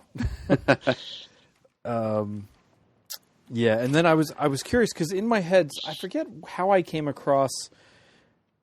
It must have been something I have on my shelf. The Ewoks cartoon, which these are modeled after. Yep, I've got that on DVD. I've never watched it. And I was trying to think of. I swore that there was part of the theme song was they are the Ewoks. Ba, ba, ba, ba, ba, ba, ba. And the couple things I looked up didn't have it. I'm like, oh my God, I know I'm not going crazy. I kept searching. Finally, you know that, huh? I found where that was part of the theme song at some point. I just don't know if it was the beginning, the middle, or the end of that cartoon series. But at some point, that was their theme song. So I felt a little bit better that I wasn't going wacko. You know, Shane, how is it that you sing that and suddenly I get the horrible 80s X-Men theme song from Pride of the X-Men stuff? X-Men. Oh, God, I forgot about that one. Holy mackerel, Ian. Oh. Yeah, that one I don't know, Ian. That's not even one that I quite remember. X-Men coming your way. Was that a one-shot cartoon? It was a one-shot cartoon. It was supposed to be a lot more than a one-shot cartoon, but they didn't pick it up past the pilot. Because I've seen it. So, wow. Yep. Whew. Ladies and gentlemen, Ian is like you're like the ammunition carrier in this episode, man. You're in the Wayback Machine. Yeah, You're reinforcing the line time and time again. Well, let me Key come. moments. Thank you. Let me come forward in time a little bit to mention, because we would be remiss to mention the trade paperback for Volume 1 of Fantastic Four by Dan Slott. Yes. Considering that it's been so long since we had one, and it's back, and it's Dan Slott, and it's excellent. Yep, I've really been enjoying I've read the first 3 issues so far. Wonderful. That is page 104 and 105. Page 130, we've got a Decades Marvel in the 60s. Spider-Man meets the Marvel Universe. So various interactions between Spidey and other classic characters in the Silver Age, including the classic Daredevil 16 and 17, which was John Romita Sr.'s first work on the character. Great stuff there. If you're interested in the Ghost character, who we saw in the Ant-Man film, they have the Iron Man Return of the Ghost trade paperback, written by Bob Layton, David McElhaney. It's good stuff. If you're interested in 90s cheese, X-Men Onslaught Aftermath. Something that is decidedly not cheese. On page 136, one of the all-time great Iron Man runs, at least for me, Iron Man by Fraction LaRocca, the Complete Collection Volume 1. This is an incredible run for Iron Man. I had this entire run in a hardcover they did some years back. If you're an Iron Man fan, you haven't read these stories, these are some of the best Iron Man stories, I'd say, of the past 10, 15 years. They're tremendous. Highest recommendation. Iron Fist. Oh, look at this. My heart just went pitter, pitter, pat. Deadly Hands of Kung Fu. Now, I'm so pathetic with the Marvel 70s Kung Fu stuff. I have the entire omnibus of all this. But again, this is all pulled from the classic black and white magazine, Deadly Hands of Kung Fu. So these are the Iron Fist appearances. But they'd have Daughters of the Dragon. They'd have Shang-Chi in these books. They'd even have Bruce Lee pop up. Rudy Nebres art. I have a wonderful sketch because Rudy appeared at a couple of shows I did for Wild Pig. He lives in the area. He did a wonderful Shang-Chi sketch for me. I have down here in my office. Great stuff. I want to put on page 138, just a bit of coincidence. Submariner: The Depths, which is an excellent story by Peter Milligan, art by the great Isad Ribic. I'm rereading this right now as we speak, in preparation for a forthcoming episode. That's all I'll say about that. The plot deepens. I love how Murd went nautical there. Very appropriate. Bum, bum, bum. Anything else from Marvel, gentlemen? Nope. I think we're clear to ramble on here. All right, the rest of the book. Yes, which does not just involve a dive directly into the alphabetical listings of smaller publishers anymore, because now we've got Dynamite coming right after Marvel. And they're leading off with a new Red Sonja series, written by the ubiquitous Mark Russell, who is just finishing up a Lone Ranger miniseries for the same publisher in the same catalog, and is also the writer of that Wonder Twins mini we mentioned earlier. And so this is his approach to the Red Sonja character. He says he's inspired by warrior queens of history and mythology like Boudica, Tomiris, and Deborah. Boudica, going deep into Roman history there. Well done, Mr. Russell. Mm-hmm. Yeah, he's not messing around. And if you'd like to try the first issue of his take on Red Sonja, it's 50% off at dcbservice.com. And now for something completely different. Double the Bruce Campbell, double the fun with Army of Darkness Bubba Hotep #1. Talk about Bruce Campbell overload. You've got two Bruce Campbell characters in one. And that's also 50% off for $1.99. Writer is Steve Duvall on this one, with artist Vincenzo Frederici. And I love how crazy the movie Bubba Hotep is.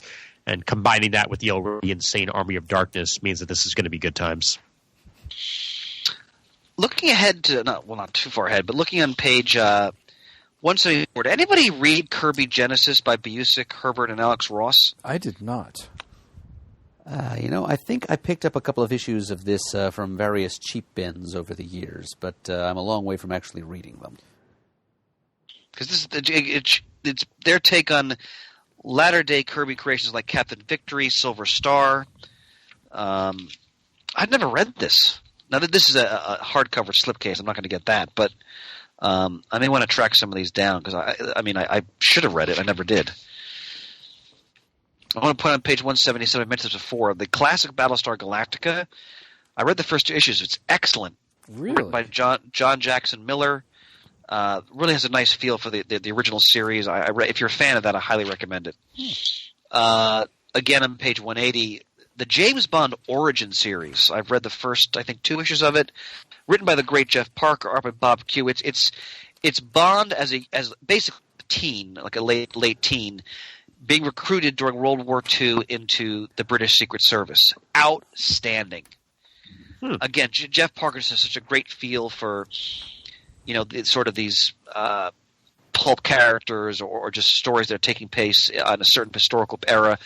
Highest recommendation. It's excellent. Really well done. I'm just moving through to shout out as we move along here. Anything else to dime that's jumping out at people? One of them mentioned that they're coming out with an omnibus of The Boys. I just turned to that. Yep, probably in good timing of the coming soon Boys TV series, which I didn't know about until I just read this, and boy, is that exciting! Yep. In fact, the fact that Simon Pegg is now too old to play Wee Huey, he's actually going to be playing Huey's father on the show. So, Boys is I love Boys. Oh. That'll be Amazon show if I remember correctly. Right, you are. Yep. Terrific. Carl Urban is a member of the cast on that. Oh, wow. I'm jumping ahead. I'm looking on page 201, the Planet of the Apes Artist Tribute. Listen to this roll call of glory. Alex Ross, Paolo Rivera, Bob Larkin, Michael Allred, Gabriel Hardman, Jay Shaw, Declan Shalvey, and more. Covered by Alex Ross. So it's different great artists, just their take on Planet of the Apes in that world. Wow. $24.99, 112 pages. Great Alex Ross cover. Look at that General Ursus image, Shane. Tremendous. And again, I want to mention the Ursus miniseries that David Walker wrote this year. Phenomenal. One of the best miniseries I read this year. Really takes a character that they don't do much with in the movie because, spoiler, he dies at the end of Beneath the Planet of the Apes. He really fleshes out that character. Makes him more than just a really cool moment. I think of the Planet of the Apes, the musical, every time I think Dr. Zaius. Dr. Zaius. What's wrong with me? I think you're crazy. Need a second opinion? You're all so lazy. Can I play the piano anymore?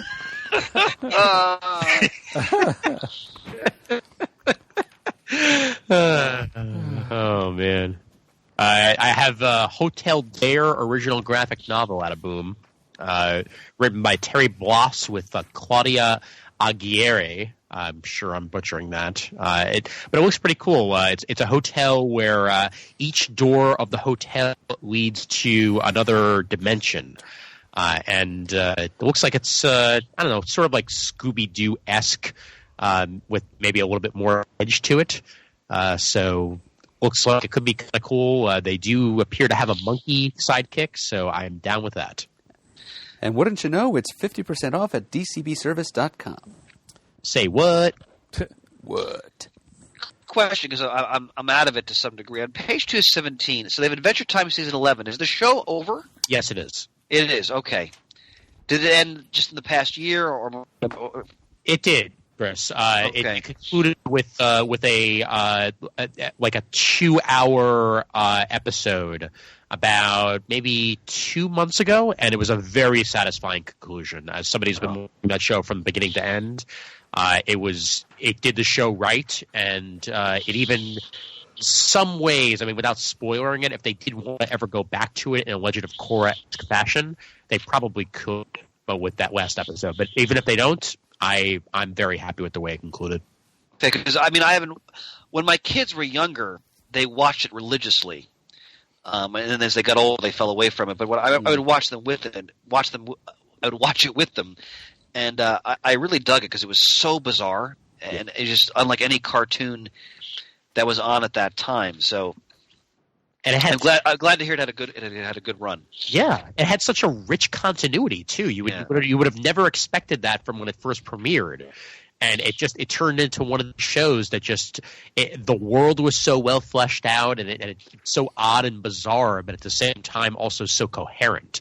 And I love that show so much. I felt like I was growing up with it in some ways, and I love the fact that he aged in real time. That Finn aged in real time. Once he got to adulthood, it was time to end the show, and essentially he got to the age of 18 in the show. So.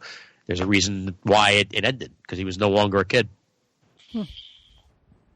Are you guys okay if I jump ahead to Abstract Studios on page 224? Go ahead. So Terry Moore returned to Strangers in Paradise, the 25th anniversary, and he's ending it with issue 10. It's listed here on page 224.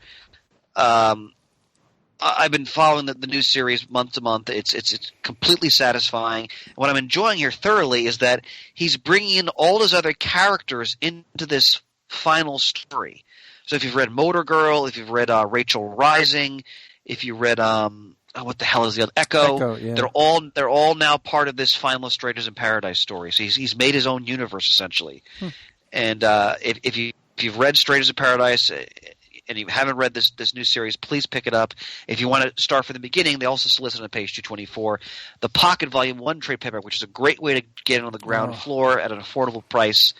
It's the first couple arcs of what I consider one of the greatest finite comic series of all time. Yeah, I would agree. So, you get and as good as that first volume is, oh my God, you get past that. Whew, it just really gets better and better.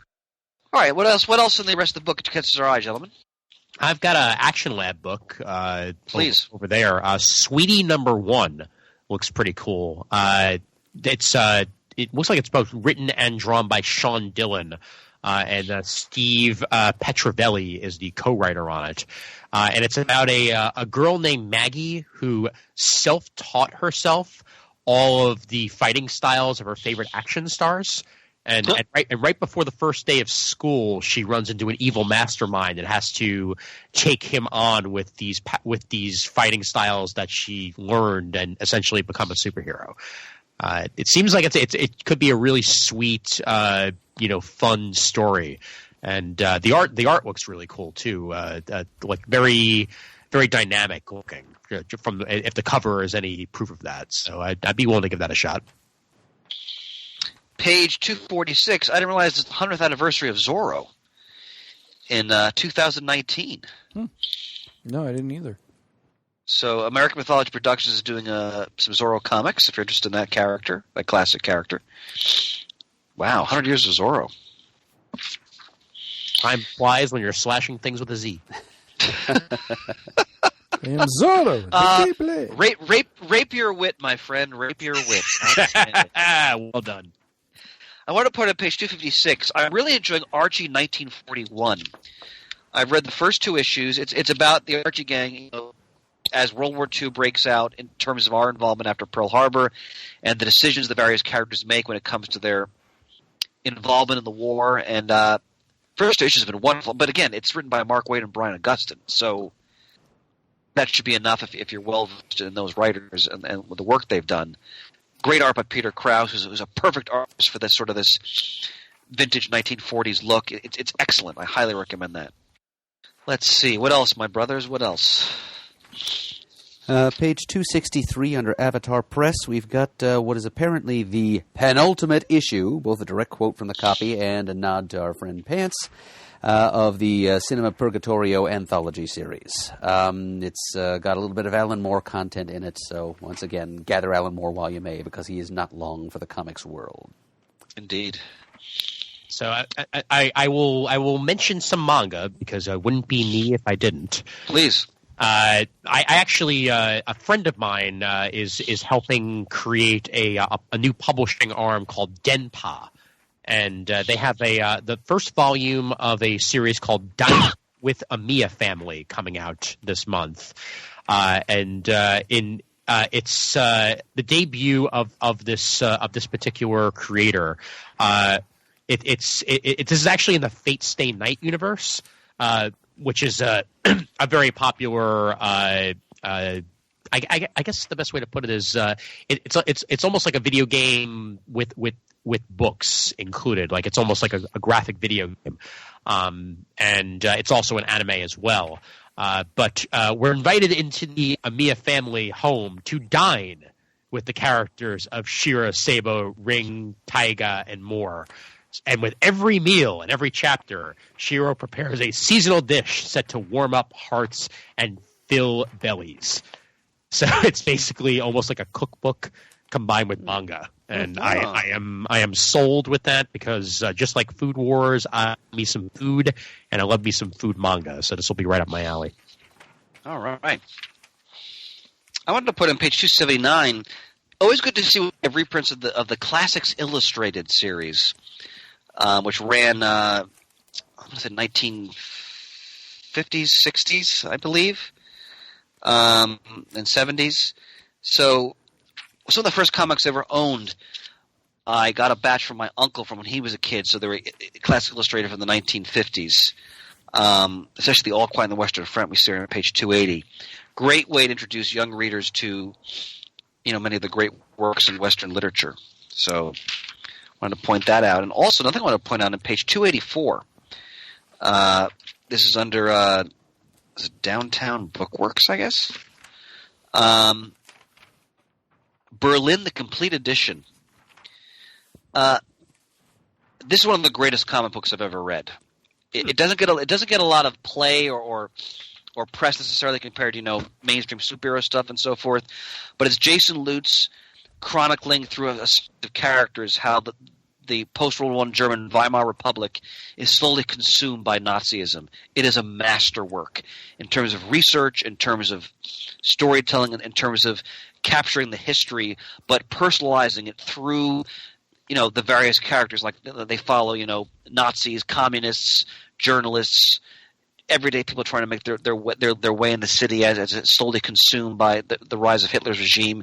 It is a tremendous book, and this collects the entire saga. I'm probably going to order this just to have it for my library. I can't recommend this book enough. So, what did you say it was called again, Chris? Berlin. It's on page 284. Got it. By Jason Lutz, the complete edition hardcover. Interesting. Drawn and Quarterly, I think, is going to be the publisher. You're right. I'm sorry, Mert. That's my mistake there. Yeah, you're correct. It is Drawn and Quarterly. And I also have Blankets Beneath That by Craig Thompson. If you've never read that, another book I recommend. Definitely recommend that book. Kind of cruising through the gym. Anything else jump out at you? I mean, I know the back of the book is often a challenge to try to navigate. We can't address everything, unfortunately. I want to put on page 301, just I looked at here, the best of Alex Toth and John Buscema's Roy Rogers comics. From, who is this by? It looks like Hermes Press. 256-page collection. Silver Age work by Toth and Buscema. Oh, two of the great masters of the medium doing Roy Rogers. Some of the worst fast food I've ever had in my life. I used to love Roy Rogers. What was it? The Gold Rush chicken was always what I'd wind up getting. It's funny you mentioned that. When I was a kid, there was a Roy Rogers on the highway on Route 22 near our house. We'd go sometimes, and we would get the chicken. I remember as a kid, I loved it. And then when we were going to Pittsburgh, to the convention all those years, we'd often stop at one of the rest stops that'd be Roy Rogers. Uh-huh. I'm like, oh, it's Roy Rogers. So, I should have brought a vomit bag. I mean, holy mac! I mean, I'm wondering now if it was just I'm looking at my child was like, all right, it's these halcyon days, and looking at it with sort of these rose-colored glasses at that food, or maybe it just totally deteriorated in that 20-year period. I don't know. The latter, Chris. The chain went into pretty serious decline. There's only like a couple of them left in the world even now. Yeah. But that used to be. There used to be one on our route from Stone Harbor to back home to the Reading area. We used to stop there all the time. It was just outside Wilmington, Delaware. And my dad still sighs misty-eyed when he talks about the Double R Bar Burger.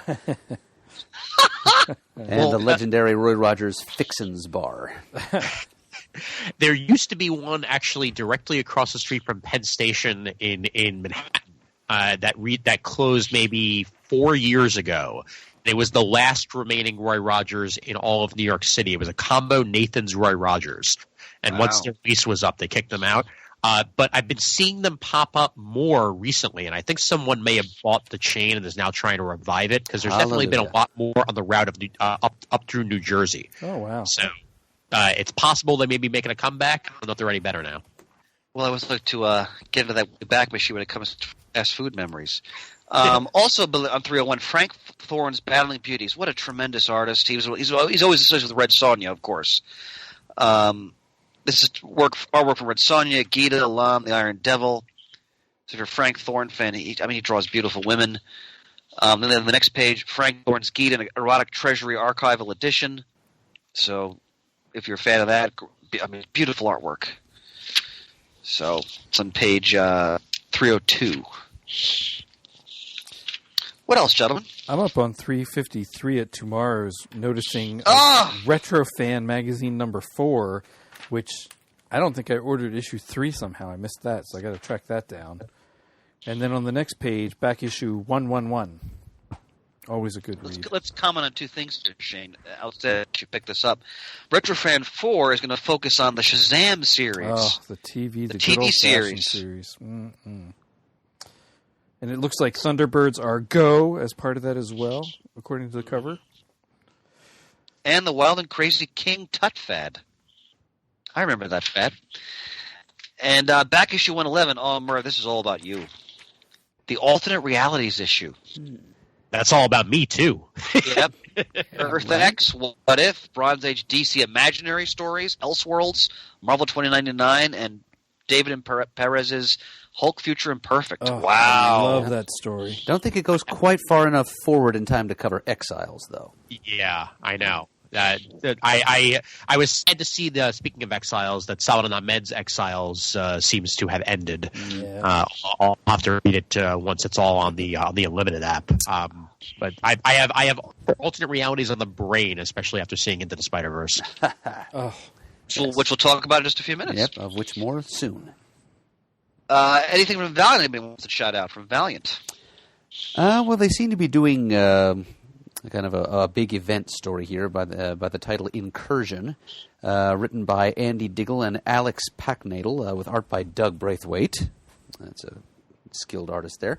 And it appears to be drawing on concepts that Diggle used in his recently concluded Shadow Man series for Valiant. The Dead Side is an important factor in this story, but it's about supernatural invasion from realms beyond into the Valiant universe. So it looks like it's going to be a 4-issue miniseries.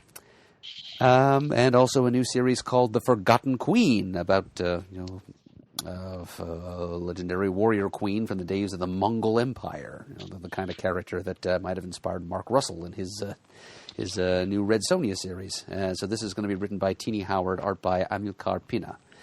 And that is debuting from Valiant in February. I may give that one a shot. I'm fascinated by Mongol history. Thanks for pointing that out. Do we know anything about Tini Howard's work? Anybody? Or it's a name I've definitely heard before, but I don't know in connection to what.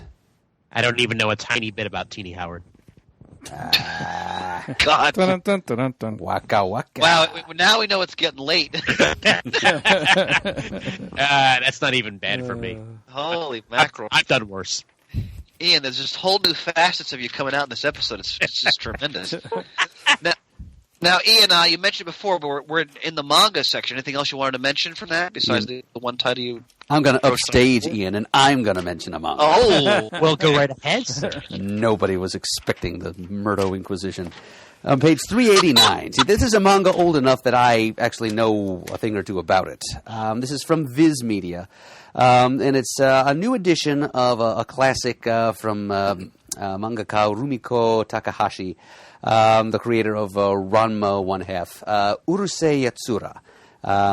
It's a story of an attractive young alien princess named Lum, who comes to Earth and just as kind of lingers. She forms sort of a one-sided romantic relationship with a young Earthman. And the two of them form sort of it's almost like a one-way symbiosis. Like she's hanging on him, he's not sure how he feels about her. And then various other characters enter the mix. It becomes, correct me if I'm wrong, Ian, a kind of an early example of a harem manga. Yes. Thank you.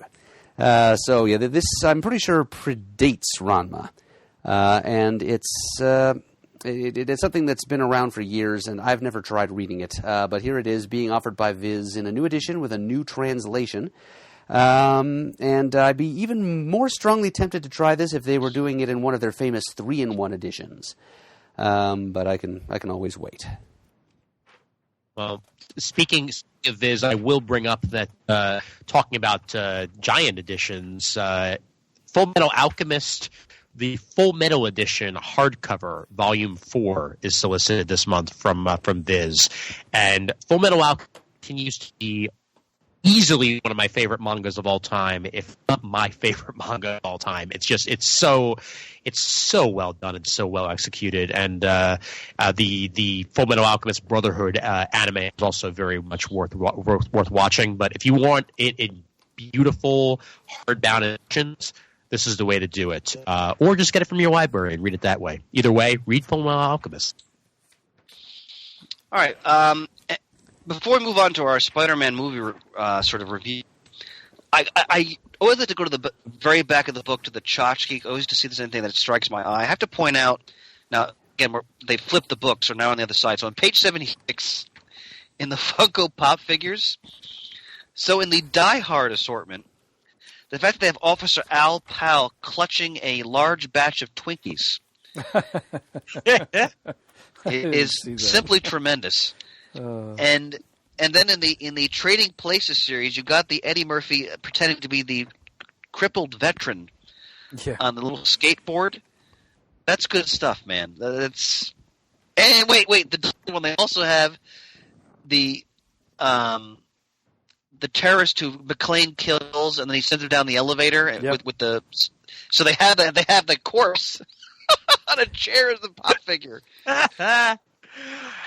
I was in a Secret Santa this year, and they got me the Blu-ray set of all the Die Hard movies, and also a shirt, a Nakatomi Plaza shirt for their as an ad for their Christmas party. Tremendous. All right, Murray, just want to step out just a moment, just do a quick little discussion about Into the Spider-Verse. All right, I am disconnecting now, and. Well, and one thing that Murray can stay here for real quick, just that I wanted to mention, I was watching an episode of the classic Magnum P.I., Season 1, Episode 10, and it's called Lest We Forget. Now, I've seen this episode before, but here's what I didn't realize when I've watched it, because I have Season 1 on DVD. But watching it, I don't know why it caught my eye this week.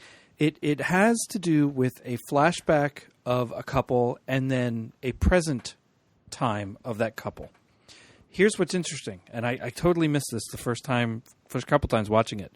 The present day couple is June Lockhart and Jose Ferrer.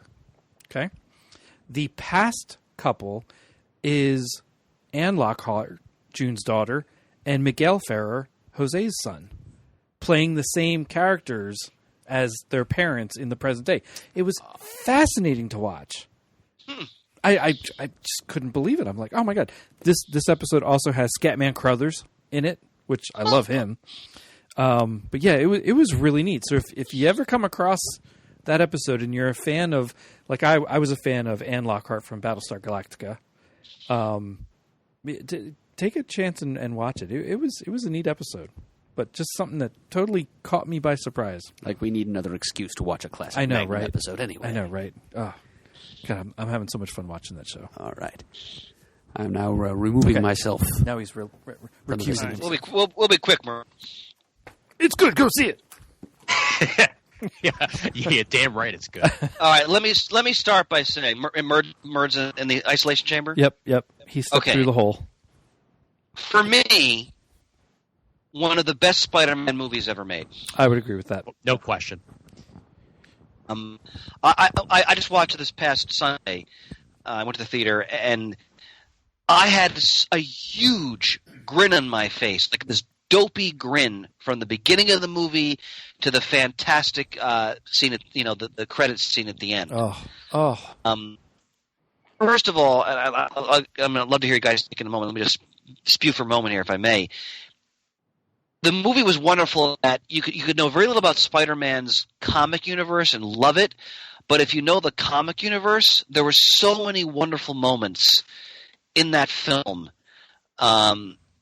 I was floored by how well written it was, how they took the fact that they made it like a comic book, the way that you watch the movie, the way they use sound effects and caption boxes.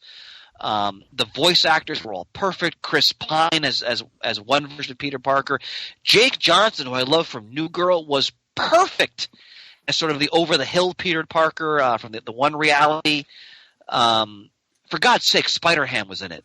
I mean, when did you ever I think left you'd the see theater that? just like walking on a cloud because it just so captured everything that's great about the Spider-Man character, and in a way I think a lot of the live action movies haven't been fully able to do.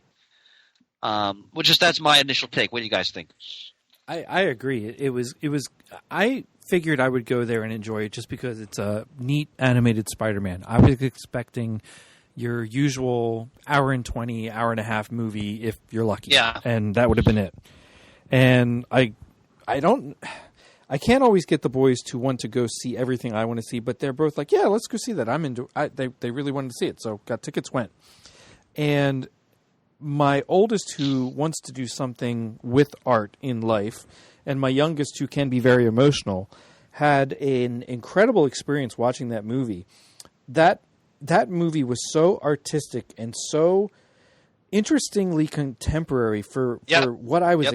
I was not expecting any of that to be. I just thought it would be fun. The way they melded the different types of animation media together, the way they told the story, like you said, Chris, the way they turned it into a live comic book going through. All the voice actors were fantastic.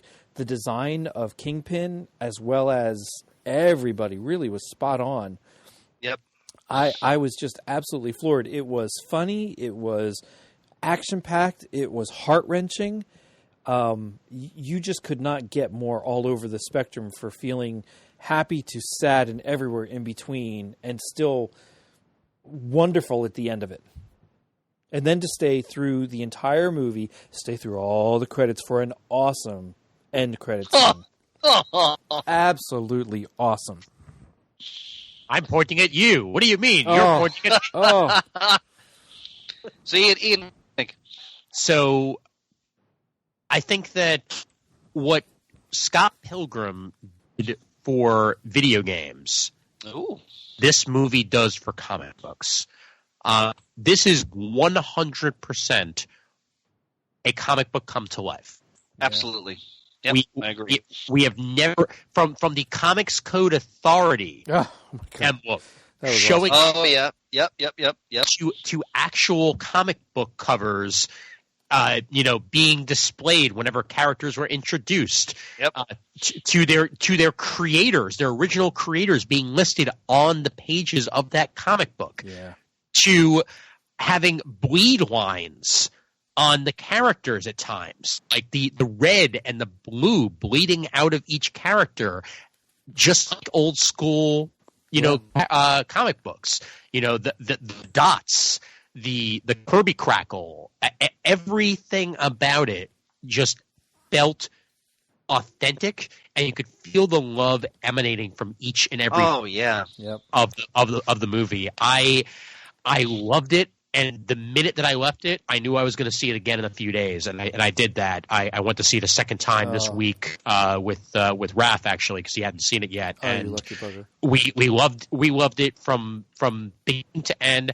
I marked out like nobody's business when at that point in the movie, when we get to the rip off of the mask of the Chris Pine's Spider-Man, and he has blonde hair, I immediately marked out. I mean, it's frickin' Ben Reilly. Like, like to have even that subtle reference to it just made me so very happy. Um, and then having Nick Cage as Spider-Man Noir in the same year. Nicolas Cage has been the voice of Superman and Spider-Man. Yep. Unreal. I was plotzing. Oh, it was amazing. And you got a Spider-Mobile there as well in his lair. And the lair. Oh my God, that was awesome. It was incredible. Lily Tomlin as Aunt May. Yes, Tomlin as Aunt May was fantastic. And I love how they had used Aunt May in the story in that she was totally aware of everything. Yeah. She had almost this kind of hard-boiled take on everything that was going on. I mean, wow. I going into it, I thought, all right, I'm sure I'm going to enjoy this, but I was really just floored by how well done this film was, and just how it just goes to show that as great as a lot of live action stuff is, when they do an animated film right for one of these, venerable characters, nothing really beats it. I mean, like you said, Ian, it's as close as you can get on screen to like having a comic book unfolding in front of you from page to page. I mean, and let so beautifully done. Yet another Stan Lee cameo. Oh my God! Yep. And the tribute at the end, the glasses. Oh yeah. The first time that I saw it, I wasn't the only one clapping. The second time I saw it, I had to start the clapping because there's no way you cannot clap for the respect that they showed to both Ditko and Ditko. Ditko too. Yep. Yeah, and Stan at the end there. And one thing that I definitely wanted to bring up is that for as much this movie is for us, it's also for kids. Oh yeah. Oh yeah. Yeah. Absolutely. Like there I guarantee you there are people who had no idea who Miles Morales was who left there as thinking to themselves, Miles Morales is my Spider-Man. Yeah. Yep. Yeah. Or they didn't know who Gwen Stacy was and Spider-Gwen and all of that too. Absolutely. One thing that surprised me, I was expecting them to – I mean, this would have been more of a deep cut for the readers, but for one of the Spider-Men to go, oh my God, that's Gwen. Yeah. But I guess they didn't want to work that angle into because they just got to focus on Mary Jane, basically, which I thought much more people are familiar with. But that's not even it just struck me as an interesting story choice, basically. And the inclusion of the Raimi Spider-Man, bits and pieces there, I stopped the moving train. I did dance moves that one time. We would like to talk about that. Yep. Yeah. Oh. The only and this is not a comment on the film. It's just I hate the freaking Ultimate Green Goblin. Because the kids, my boys even turned to me like, "What is that?" I'm like, "Well, that's the Green Goblin from this universe." And he goes, "It looks weird." I'm like, "Yeah, it does. Just ignore it. Looks like big just dragon." go with it." Yeah. But I mean, he calls him Norman at one point, and this is more a comment on because I love the Ultimate Spider-Man comic. Yeah. The Bendis Bagley stuff was amazing, but I always find the Green Goblin far more frightening when it's just an insane man in a costume. Yeah, agreed. But that's just neither here nor there. But what an achievement! I mean, I was part of the number one movie for the weekend it came out, which I'm glad to hear that. Yeah. So such an artistic achievement, just unbelievable. And I hope Marvel does more stuff like that. My God, obviously it made money. So, Chris, I have to ask you, as a huge fan of the character, what do you think of Kingpin? Of who? Of Kingpin. I was fascinated by that, Ian, because when I think of the Kingpin, I don't think of him having the type of voice they gave him. Mm-hmm. He almost sounded like he was like, street tough out of one of the boroughs. Yeah. I can't place the accent exactly, and I won't try to. But I love the visual of just how monstrous and hulking they made him. I mean, it wouldn't work in a live action. I mean, Vincent D'Onofrio, as far as I'm concerned, just nailed the Kingpin on Daredevil. But for the animated version, I thought it was wonderful. And again, I loved how his whole agenda was trying to rectify the mistake he made with Vanessa and Richard. Yeah. Which goes right to the heart of that character's motivation. So again, so many great tips of the hat to comic book history of the character and the supporting cast. So well, and it blew me away that was Liev Schreiber too. Yes. Yeah. Oh, I didn't realize. I knew Liev Schreiber was in the film. I didn't realize he was doing Kingpin. Yeah. Yep. Oh, wow. Well, now that makes it a performance even more impressive. Then. And you know who the voice was for Spidey 2099, right? No, I do not. No, I don't. Oscar Isaac. Oh, Wait, who that was it? makes sense. Oscar Isaac. One of my favorite actors. Yeah. Wow. They list him in the credits as some guy. Okay. So that it doesn't give it away, and then I'm sure that if you were scrolling, you're like, wait, who did Oscar Isaac play in this? And then you get to that last scene, and then Well, there it is. that when they put him in the world of the '60s cartoon, Oh my god. Yeah. I nearly micturated in my pants. I mean, it was so spot on, like the J. Jonah Jameson. It was Yeah. what a film. yeah. Yeah. What if? My only other comments I have to make is that for everything that Spider-Man: Homecoming did right about Queens, this movie gets 100% right about Brooklyn. And as a Brooklyn boy, as somebody who's literally sitting in it right now, it brought my borough to life in feel and colors. Oh, that's high praise, Ian. High praise, then. Personality, like everything just screamed Brooklyn in so many ways. Like even where they put Division's Academy, I'm almost certain that was right by where Barclays Center is in our world. Okay. Wow. So like they basically took like the shopping mall that's there and turned it into where Division's Academy is. And I believe they might have also partially based the design off of an actual high school here in Brooklyn called Midwood High School. But I was loving every minute of it. At the Brooklyn Bridge playing into it as much as it did. Gentrification jokes at the beginning of the movie, like Yep. everything just drove it home, and they got the culture right, Miles, so very much, like with his mother and his father, and the code switching that he was doing from one high school to another. Yep. It was beautiful, and I can't wait to watch this movie over and over again. Oh, and I loved when he dropped him off at school, and when his dad dropped Miles off at school, and over the big PA. You gotta say it. I love you. Love you. Love you. You gotta say it. Yeah. Dad, are you serious? You gotta say it. Oh, just epic. Yeah. And Miles' uncle as well. I mean, Oh Aaron. my god. That part. Well, the actor playing the Prowler, that guy's a tremendous actor. Yeah. Marshall Ali, right? Yeah, he's a phenomenal actor. And he was a great choice for that role. And the music they would put every time he showed up as the villain, like before you knew who he was underneath the mask, that disturbing noise behind his appearance. Oh, Beautiful. Well, let's get Murray back in here, but to finish up. But again, to the audience, if you love Spider-Man or if you just love comics, you really owe it to yourself to go see this film. It's wonderful. 5 fucking swears out of 5. Absolutely. I have to apologize. And anyway, more about Adam Murdo. Yeah, That guy. I mean, That that's, guy. Ugh. that son of a bitch. Hey, Adam, Well, how's it going? gentlemen, any other comments for this previous episode? No, just an apology that I'm pretty sure my chair squeaking every now and then came across on air. I don't know where that came from. Don't apologize, Shane. That's the least of our worries. Whew. Yeah, come on, Shane. I'm on the air with you. I'm chortling and guffawing as only I can. Now, that's what we have to apologize for. Come on. We've I'd like had to some apologize for any interesting corny jokes I made during this episode. No, Ian, no, that's gold. That's wait a minute. gold, Ian. Gold. Those jokes were revelatory. I feel like I know you in a whole different way now. Man.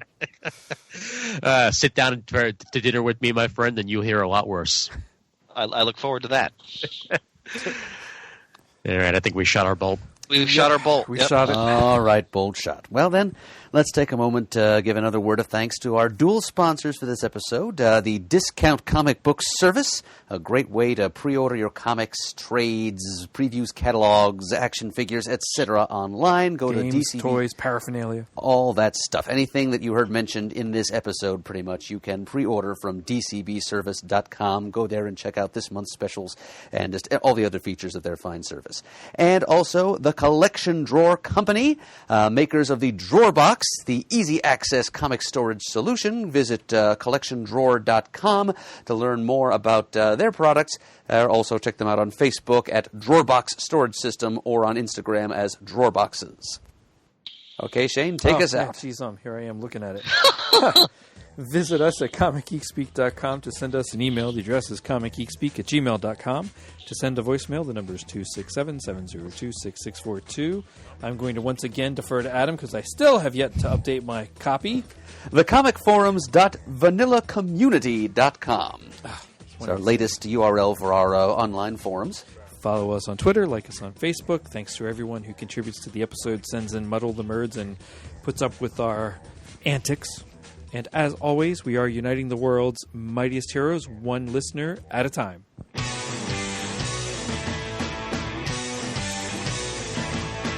got it on Wednesday, and you was psyched about it going to the ball club. These guys will talk about it, everything that geeks love. Bouquets of laser beams, opinions like the seasons on everything you read. And comics, movies, games, toys, artists, come! Comic Geek Speak, comic Geek Speak, comic Geek Speak, comic Geek Speak, comic Geek. Uniting the world's mightiest heroes, this is Comic Geek Speak. Ho, ho, ho.